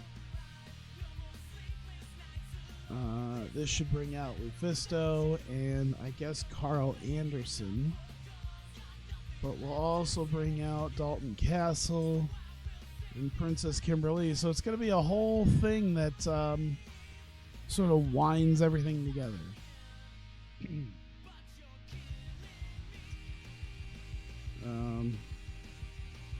Thunder Rock, grab kendo sticks. Whoops. Beat with Mephisto and Carl with save, pomp and circumstance attack. I'll take it. That's the best way to describe it, I guess. 6 minutes as they'll sell. It's a whole lot of beatdowns being caught here, at least by the Justice Legion. There we go. So I guess minor successes for them and minor successes, bigger successes here, I think, to get the one-upsmanship. I think that's good. All right. So we've dealt with that.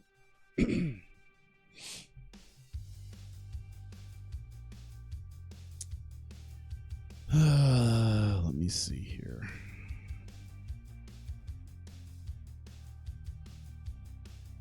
All right. I got to weave more stuff in.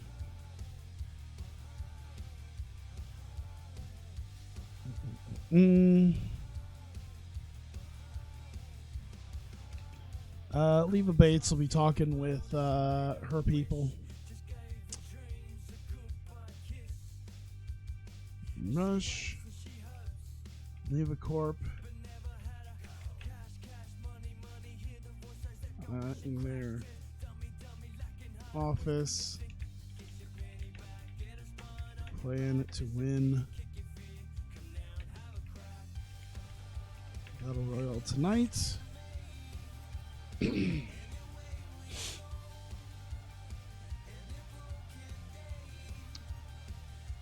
Right, leave it to about that, I guess. Well, we'll do 4 minutes.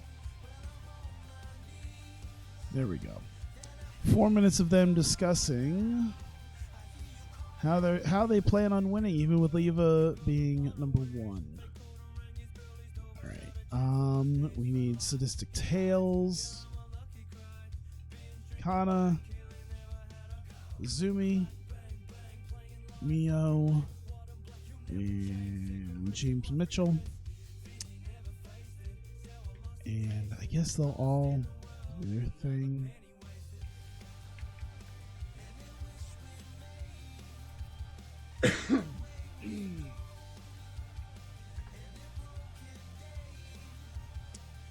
Sadistic Tales watch the beating under rock put down.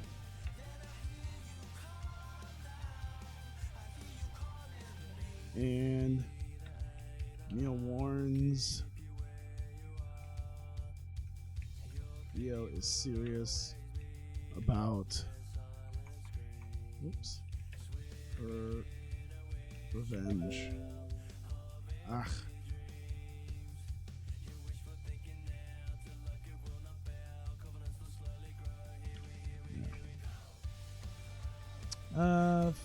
We'll do 4 minutes on that. But it kind of puts him over at least a little bit, I guess. Here we go. We'll put that right after the kendo stick thing. All right. 1 moment.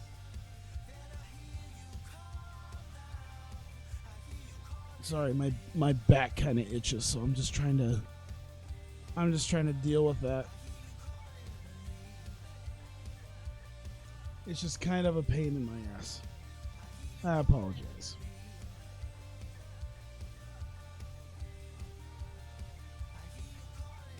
All right. I think before the Battle Royal.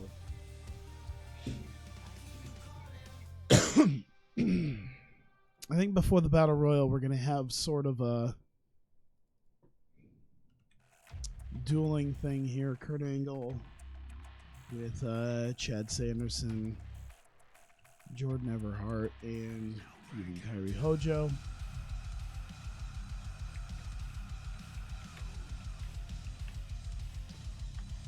Backstage warming up for his match.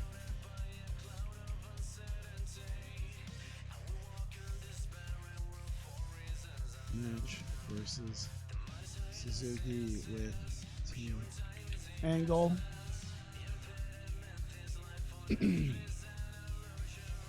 I guess 3 minutes is all it really needs. Maybe not even. Let's just do 2 minutes. I'll go overness. It's just him just kind of training, doing his thing. God damn. All right, that works. There you go.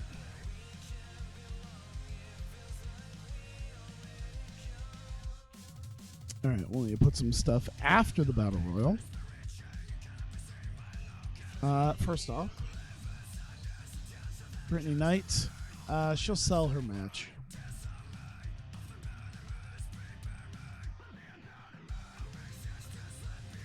Brittany Knight is hurt and shocked. Still manages, thank you, stay hydrated bot.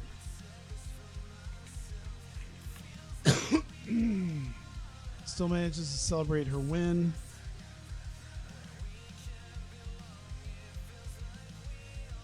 Put that there. 3 minutes. I'd say good success. Good success. There we go.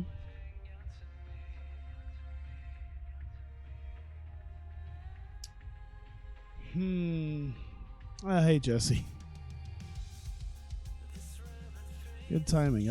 I think most of the other people sort of dropped out of.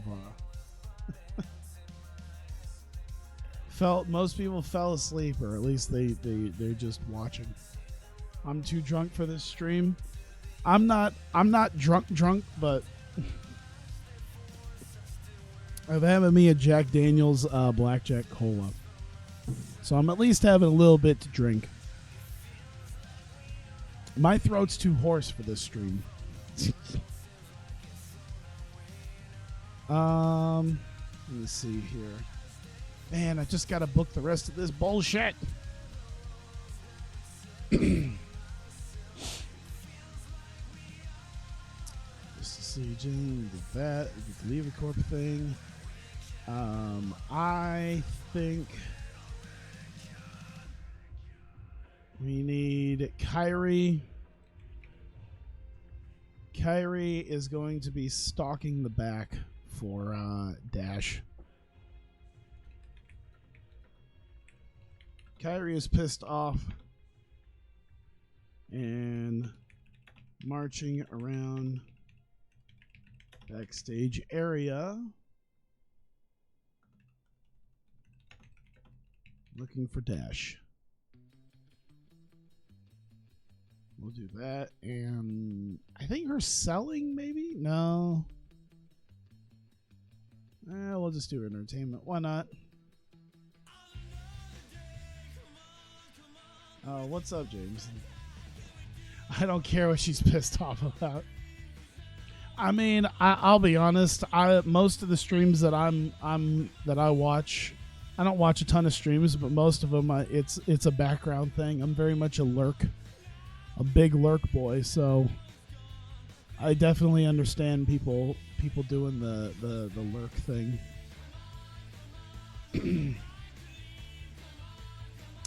Here we go. So yeah, Knight spends a few minutes there. Kyrie is already storming the back looking for Dash. Didn't watch those 4 Korean supermodels get themselves banned 2 nights ago. I heard about it though. Wonder what they did. Probably nothing, from what I heard, nothing worse than you usually would see from other big name Twitch streamers. Okay, so that's 6 minutes there.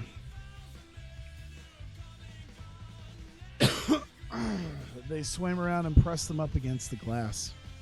That just sounds like good old-fashioned family fun.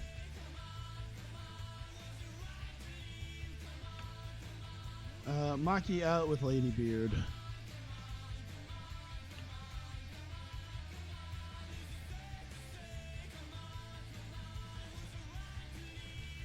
Demands to know where Reika is. Mary on screen. Accepts fight next week. So we did get that Maki Ito sort of challenging her, but Mary Dobson has ran off with Reika Psyche after attacking her and dragging her out of the battle royal. So Maki is not happy about that, as Mary seems to be holding Reika hostage.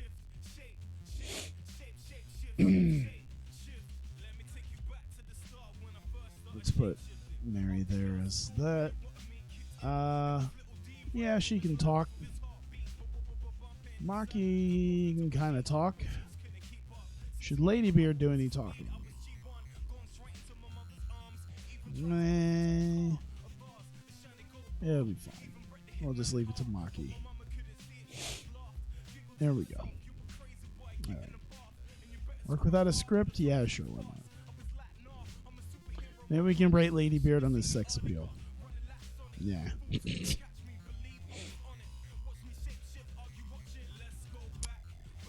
And there we go.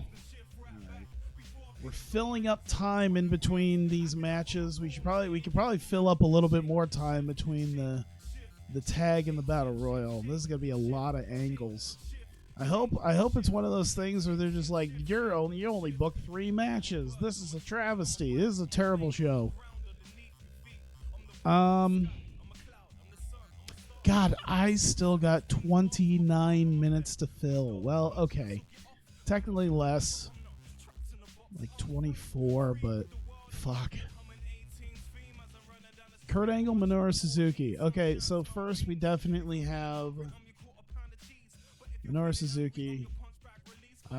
Should we rate him on his overness? I wonder if it should just be like his entertainment or something.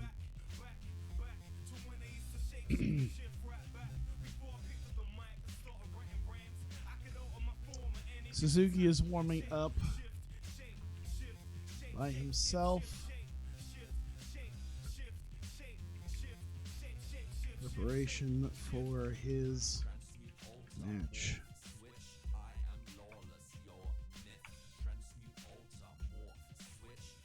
And I guess 3 minutes on that should be good. Go.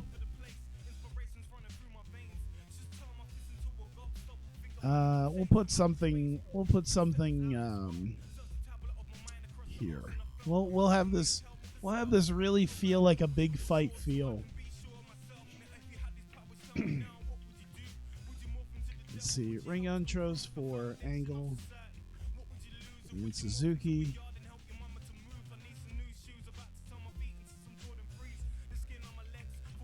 For their match. Yeah, like I wonder if we should use one of these, someone like Styles or Michaels, to do that. I think we should do that. I think lay them out. Joey Styles does the ring intros. Rate them on overness. Here we go. 4 minutes, because we'll include the idea of somewhat decent entrances as well.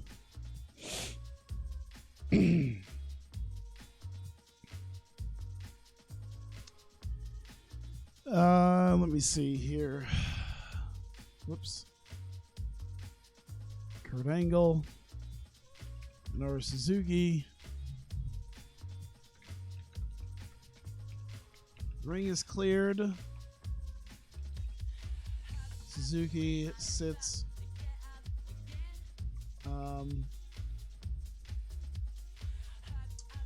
How should I do this? Suzuki.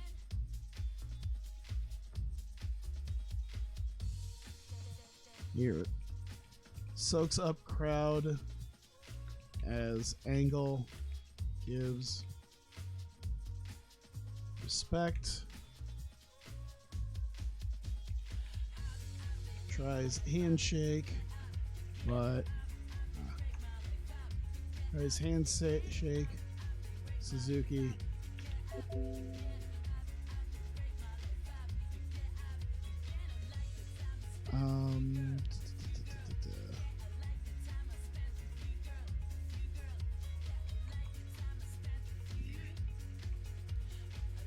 Ring cleared. Suzuki soaks up the crowd.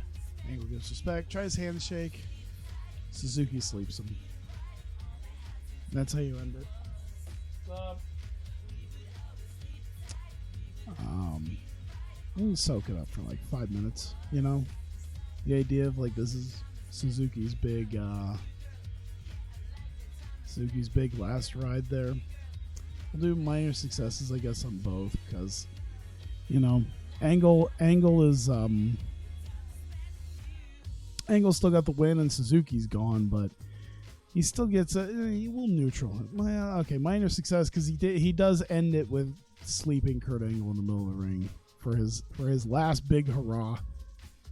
He spins Angle around and just fucking sleepers him, lays him there as he walks away.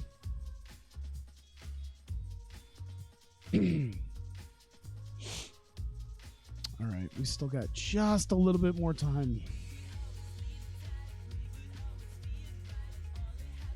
I think we could still do some more promos for people.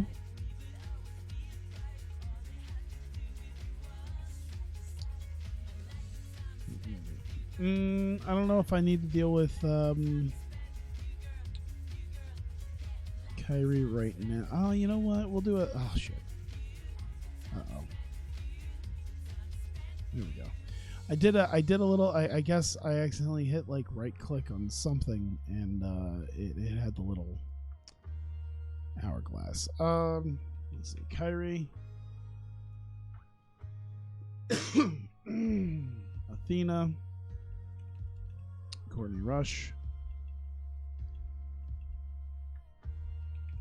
Kyrie still looking for Dash, confronted by Athena and Rush for eliminations. Kyrie beats up both.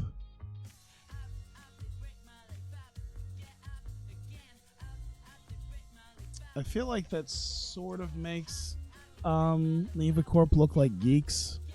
I don't know if I want to do just that. But she should still at least kind of get the... let me see here.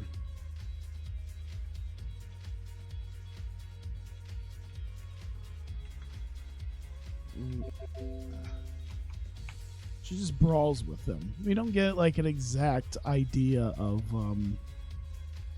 you know, what happened here. So they all sort of get a bit of a minor success there. There you go. And there. Still 107 minutes. I guess we could throw some promos in for the rest of the women, because I think I hit on most of the other things here.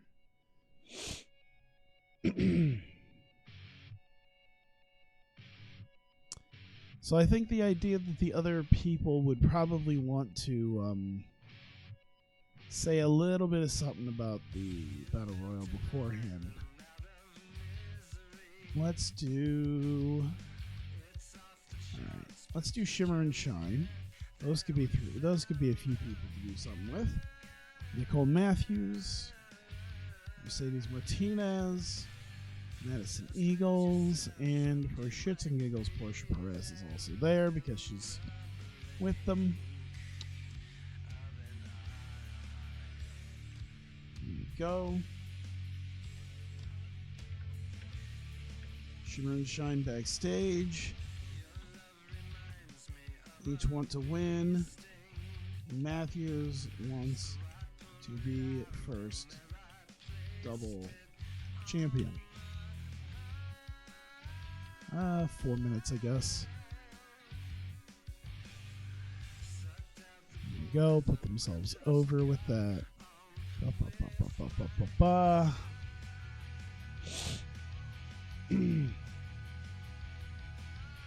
I think one more 4-minute promo, maybe. Yeah.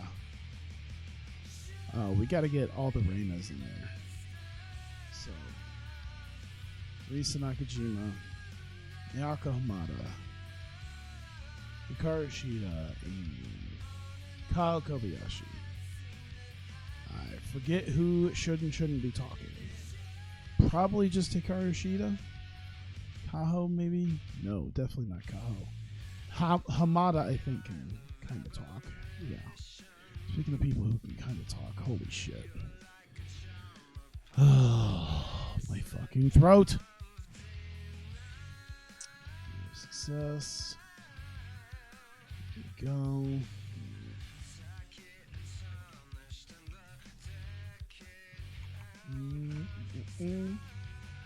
Here's backstage. Look out for each other. The best on each. Each. There. All right. Ba. Put that there. All right, cool. Actually, we'll do that. Still not feeling well? I'm doing okay, but I think with just how much coughing and everything else has just been... it's been just enough to where, like, I'm functional and I can talk, but I guess I haven't been doing that much talking over the last week or so. I don't talk too much at work to begin with, but yeah, I feel like it's even... Yeah, I'm only, like, just now noticing how rough it is sometimes to talk for an extended period of time because it's been a few days since I've streamed. Probably almost a week. We'll run the show. That's fine. I just need to get through this, and then I don't care how hoarse my voice is if I'm playing football. Fuck! Hang on. Back it up. I fucked up.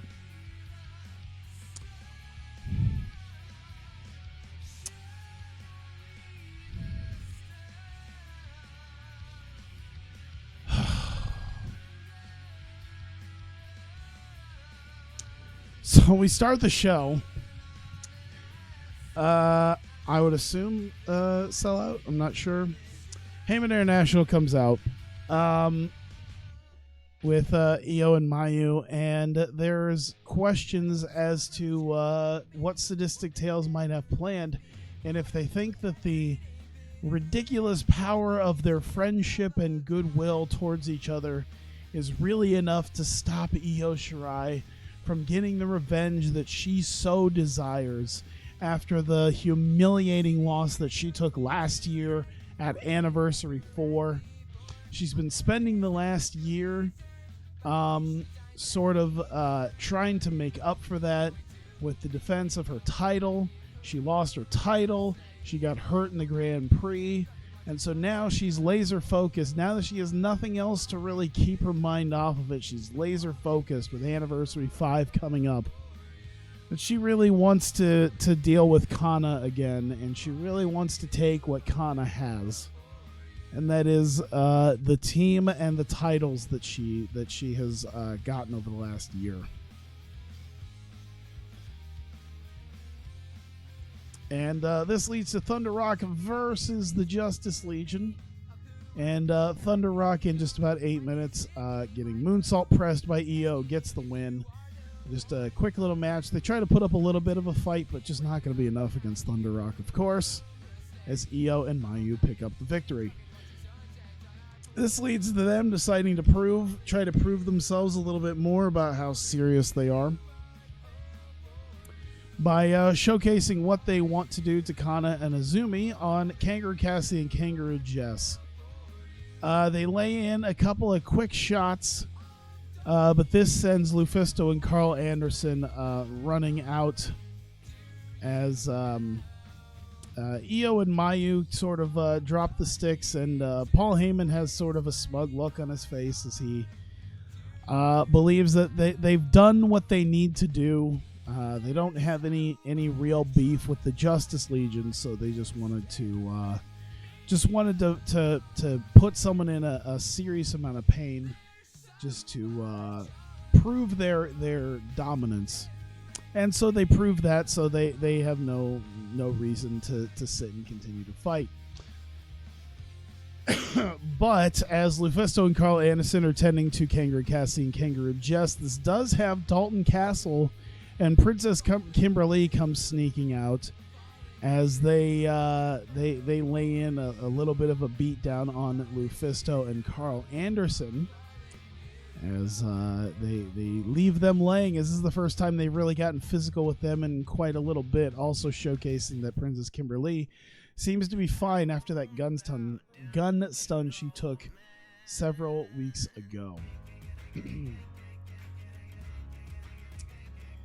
Let's see. Kana and Azumi and Mio Shirai and James and Mitchell, all of them are in sort of an undisclosed location, watching the carnage that has happened, as they sort of discuss their next game plan for the women's tag titles, as Mio Shirai definitely looks shaken up after what has happened over the last couple of weeks. She did get belted in the face by her own sister, and at least reiterates the fact that, even though her and Kana got on the same page to beat them at Anniversary, she seems a little bit shaken up in the fact that she feels that Io is really serious, and she seems to try to reiterate the idea that Io really seems to be pissed this time.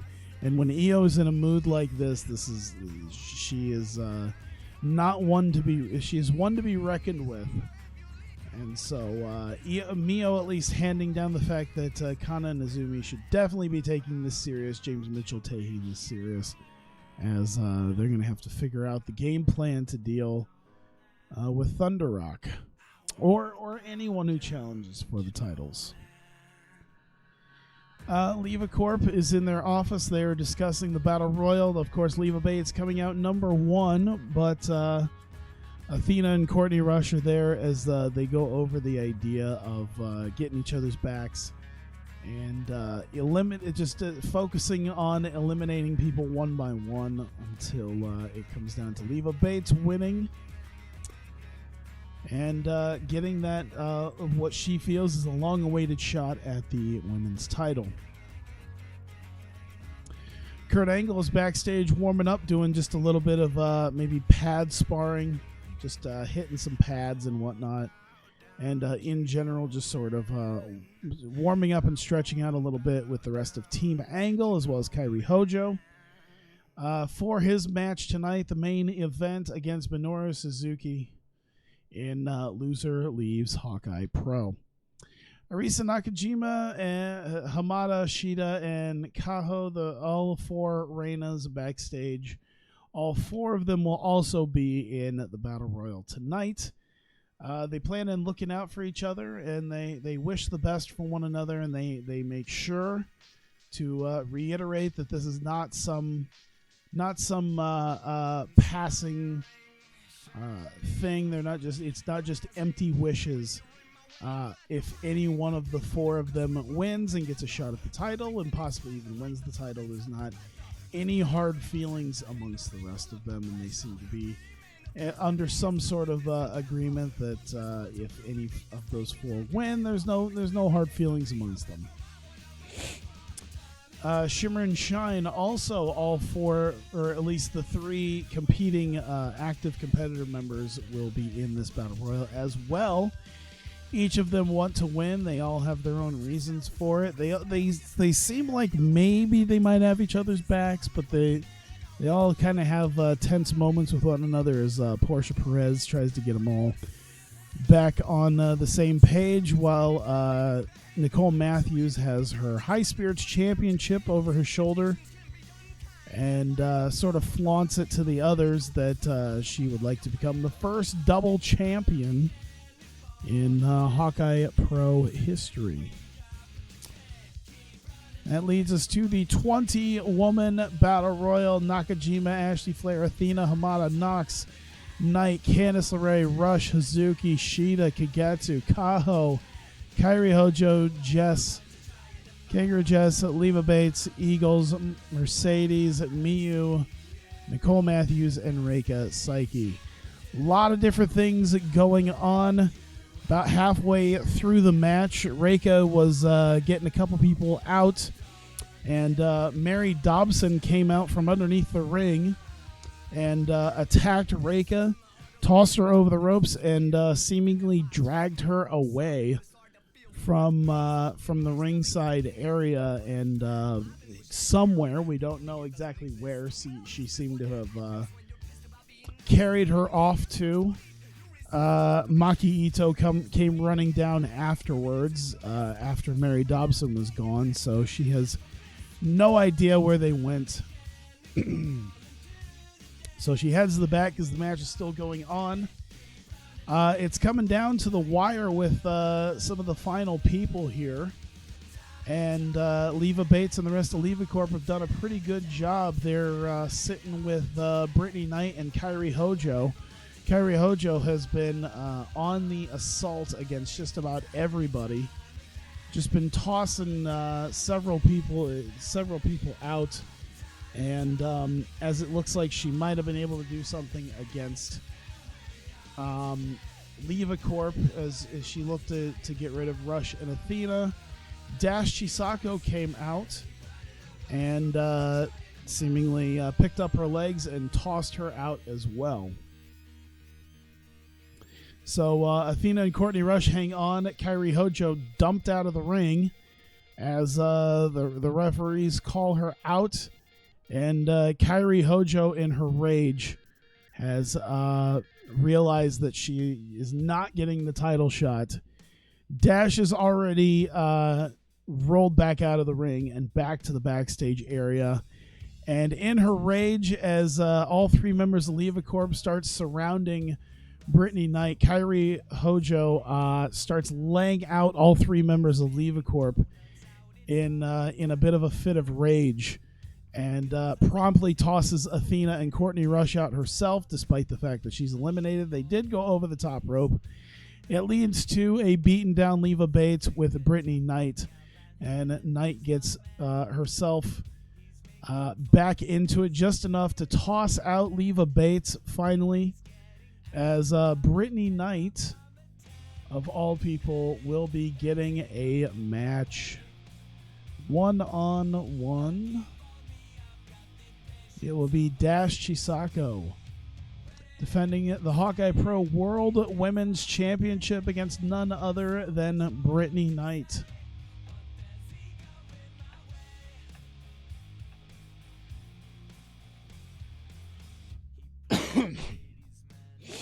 So there you go. We have determined the number one contender. And Brittany Knight showing that perhaps she's got a fair amount of single success here as well after breaking away from the rest of the Revolution. Of course, Ashley Flair and Becky Knox had their chance as well, but Brittany Knight walking away with it. Ashley Flair sustained a strained bicep. That's fine. Arisa Nakajima got backstage heat because she was felt to be blamed for Ashley Flair getting hurt. Interesting. I'd like to see how that worked with Nakajima now. So Brittany Knight is she's definitely selling the match. She was out there the entire time. She's hurt, but she is very surprised that she managed to win. She seems utterly shocked, but still has enough wherewithal to, pose for the fans in the ring and celebrate her win, as she is going to Infamous to get a World Women's title shot against Dash Chisako. A women's title match that I think she's only had one of in her time here. I think it was at least over a year ago that she actually had that title match. But either way, she gets herself a women's title match. Kairi Hojo's backstage. She is stomping around, pissed off, and she is turning over anything she can find, looking for Dash Chisako. She is storming around, demanding to find out where Dash is at. Maki Ito comes out along with Lady Beard, and she is of course, distraught over the disappearance of Reika, and demands that Mary Dobson come out to let her know where Reika is or bring Reika back. Mary Dobson shows up in some sort of undisclosed location. It looks like the woods that they were in at one point a few weeks ago. And Mary Dobson seems to have Reika with her, who also seems to be... what would you say, semi-conscious? Maybe not quite unconscious, but definitely barely conscious. And Mary's on screen with her, and she's taking Reika Saiki as collateral for her fight against Maki Ito next week. So we have a potential main event here next week on Breakouts. Ooh. Let me see here. 1v1. I guess we just do a regular, because I don't know if brawls are going to work very well for them. A casket. Is there something that could be like a street fight? Last man standing.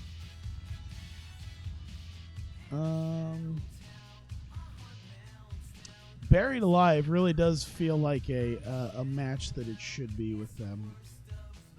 Or Last Ride. I'll have to think about it. I think for right now, I'm going to do this. You know what?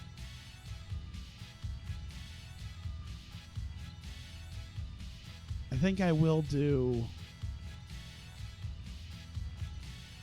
I don't think I'll do Buried Alive, but I think I will do a Last Ride. So I think that's going to be the idea here, is that Mary is very willing to beat down Maki and drag her back to the woods that they escaped from to finish what she started. So Mary Dobson looking to take Maki Ito. I'll even put no holds. Of course, it's a Last Ride match, so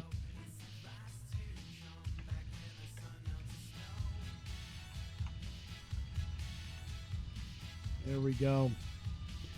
We at least get a bit of a conclusion to this Mary Dobson Maki Ito no holds barred Last Ride match. Will Maki Ito be shoved into the back of a vehicle and driven back out into the woods to be finished off by Mary Dobson, or will she be able to get Reika back and get a win over Mary Dobson? We'll find out next week. Minoru Suzuki is warming up by himself in preparation for his match. He seems to be perhaps in a stairwell or a tunnel, something by himself, some area by himself, as he's got a towel over his head and he's preparing for his match. Kairi's still stomping around looking for Dash. She's confronted by Athena and Courtney Rush, who are none too happy that the plan that they had that almost went perfectly was foiled by a pissed off Kairi.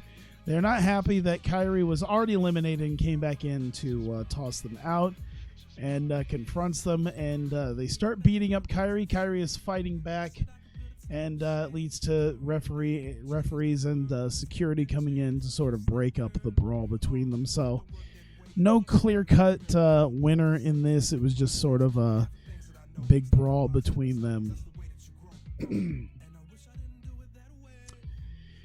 Now we have come to the main event, Kurt Angle versus Minoru Suzuki. Loser leaves Hawkeye Pro. They come out with their entrances, and they get special ring introductions by Joey Styles. It has a big fight feel, as one of these men will be leaving. They will be gone tonight. So we get big ring intros for Angle and for Suzuki. It feels like an MMA fight. We get Kurt Angle versus Minoru Suzuki. And, Suzuki only got a 40. That's about what I figured, though. Angle did okay. We still got a 70. I'd say that's not terrible. Good heat, subpar wrestling. I mean, both these guys are clearly past their prime. And clearly at a point where this is just, the last little hurrah for both of them. Either way, Kagetsu came in just when it looked like Angle was going to beat Suzuki. Kagetsu ran in to hit Angle with some sort of weapon. It looked to be enough for Suzuki to fall over Angle and try to get the pin. Angle ended up kicking out to Suzuki's shock. Kairi Hojo. Kairi coming back out wouldn't help. Well, you know what? Fuck it. She's just getting in fights with everybody at this point. Dash Chisako also coming out to provide a distraction for Angle, as Suzuki's still not able to get the pin on him, as he looks to finally sleep Kurt Angle. But now that Dash is out at ringside, Kairi Hojo comes stomping out And there's a big to do with the rest of Oedo Tai and Kairi Hojo, which I'd say she'd probably be flanked by at least the Reinas as well, because they were training with Kurt Angle as well. So we get a couple of them coming out to back up Kairi against Oedo Tai, so it'd be 1-on-3. This whole hubbub on the outside distracts Suzuki and the referee, as Suzuki lets go of the sleeper and kind of looks over the ring, looks over the ropes to the outside, and starts barking orders at Oedo Tai to basically not distract them, to get them out of there. And as he's doing that, Kurt Angle comes up from behind and angle slams Suzuki, puts down the straps, ankle locks Suzuki. Sorry. Takes a few seconds, but Suzuki, after doing everything he can to fight it and try to get to the ropes and break it up, eventually, just as it looks like he was about to get to the ropes, taps out to the ankle lock, and Kurt Angle has officially beaten Minoru Suzuki in his come out of retirement match, and Minoru Suzuki will be leaving Hawkeye Pro Wrestling. Show ends with the ring finally being cleared. All that's left is Angle and Suzuki. Suzuki's just sort of sitting in the middle of the ring, contemplating things, as it seems to be dawning on him that he's gone.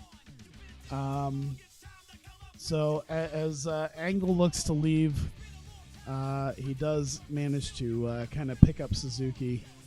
And Suzuki just kind of stands in the ring and sort of soaks up the applause, people giving him respect, as well as Kurt Angle giving him a round of applause of respect. And he attempts to shake Minoru Suzuki's hand, and Suzuki does shake it for a second, but proceeds to spin him around and sleep him, and leaves him laying in the ring. So Angle sort of recovering from being put to sleep, choking in the middle of the ring as Suzuki walks to the back. And that is the show. Oh my God. Oh my jeez, sweet Jesus.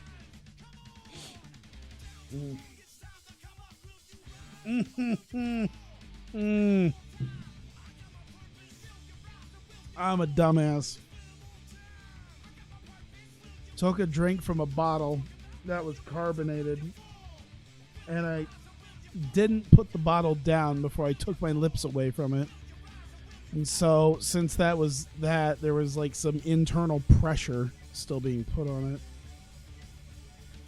And fucking, cola just right up my nose. Jack and cola shooting up my nose there, and then onto my shirt.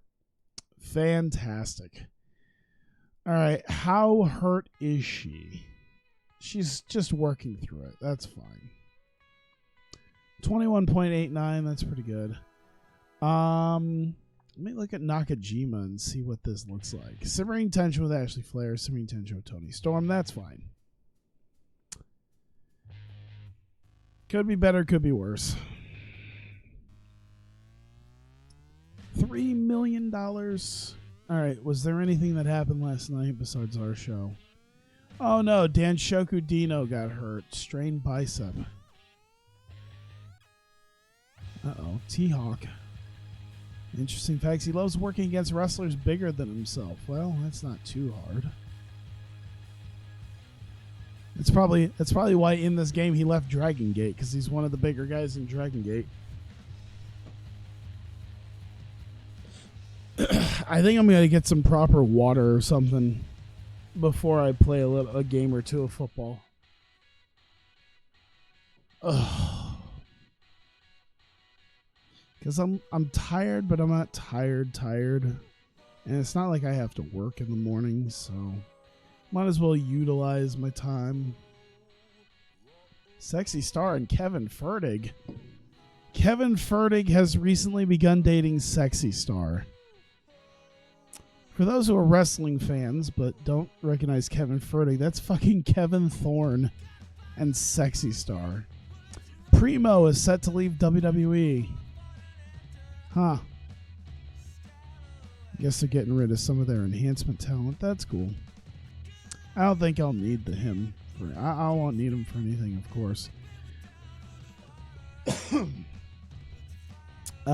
Jordan Devlin and Sly Sebastian in Ignition got paired together. That's interesting. Demonology. That's an interesting thing. Aaron Draven and Melina Perez. Who the fuck is Aaron Draven? But I guess he's dating Melina now. That's quite the guy. Oh god, people want money. Nicole Matt, wow, she's worth a lot more. I'll give 75%. That's usually the way to go for me. Wow, she's worth 13 grand now. Okay. Jordan Everhart, give him that. There you go. Throwing money out the door.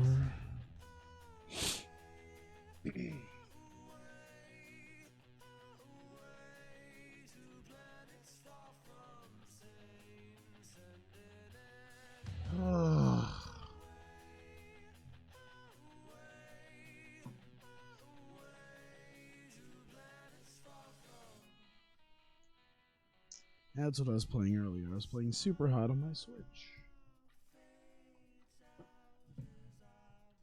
I always wanted to play Super Hot, and I never got around to it. Oh. I don't think I need another road agent. Although his respect and reputation is pretty good.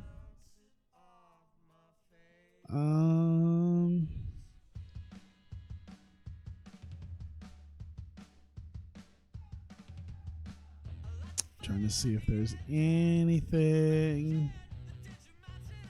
Doesn't look like it. Alright, what's this? Minoru Suzuki's not well suited to the push you've given him. That's fine. I don't care. Tama Tonga's pissy because he had to lose. Here, take some money. Now he's happy. Good. Go away. Alright. Suzuki, how many days are left? He's got 2 days left. Alright, so that's fine. He can just deal with it.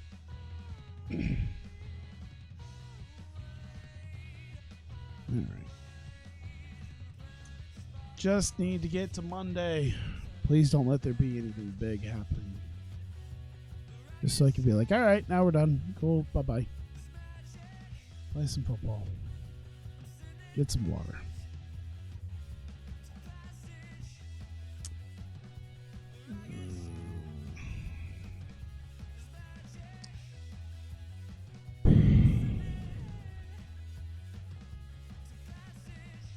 Starting to fall out a little bit. Holy shit. Come on. Want to play. Hector Guerrero retiring. He's leaving the... Oh. Isn't he actually dead now? Was he the one that ended up...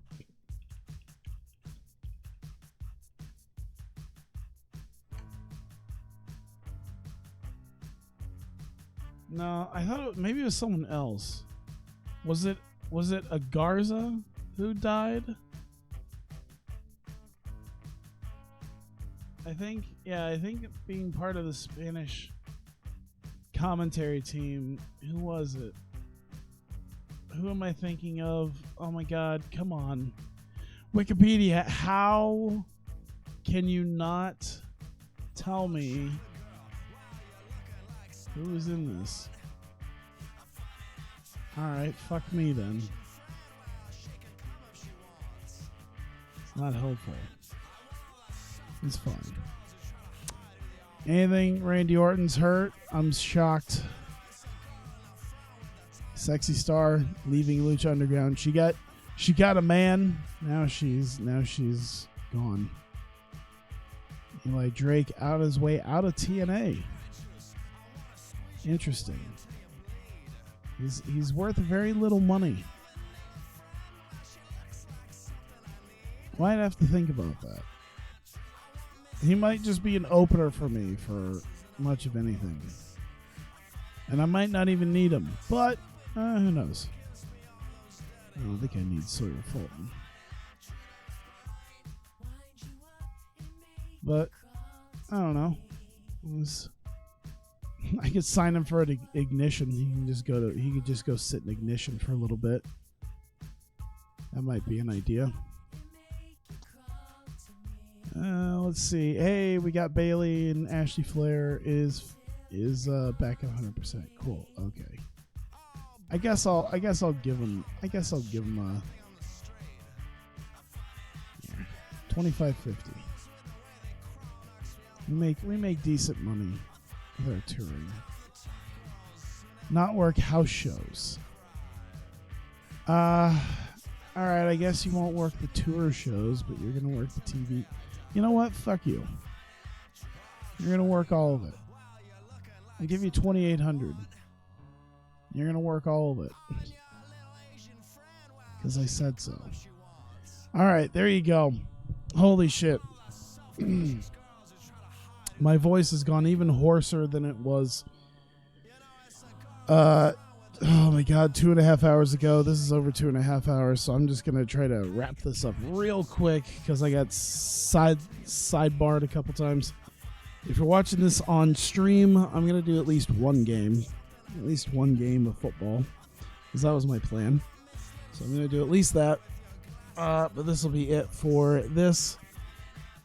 Got done what I needed to get done. There was a whole lot I needed to get done, and my brain has just shot from a week of work and feeling like garbage, as you could probably hear from my voice. I'm ready to just have an even more shot voice for football, but I will care less because I won't need to speak too much other than just talk about random crap that's been going on in my life. Either way, thank you guys for coming out. Like I said, have something after this. If you're watching this on YouTube, though, this will be it, and I thank you for continuing to watch, and I will see you next time.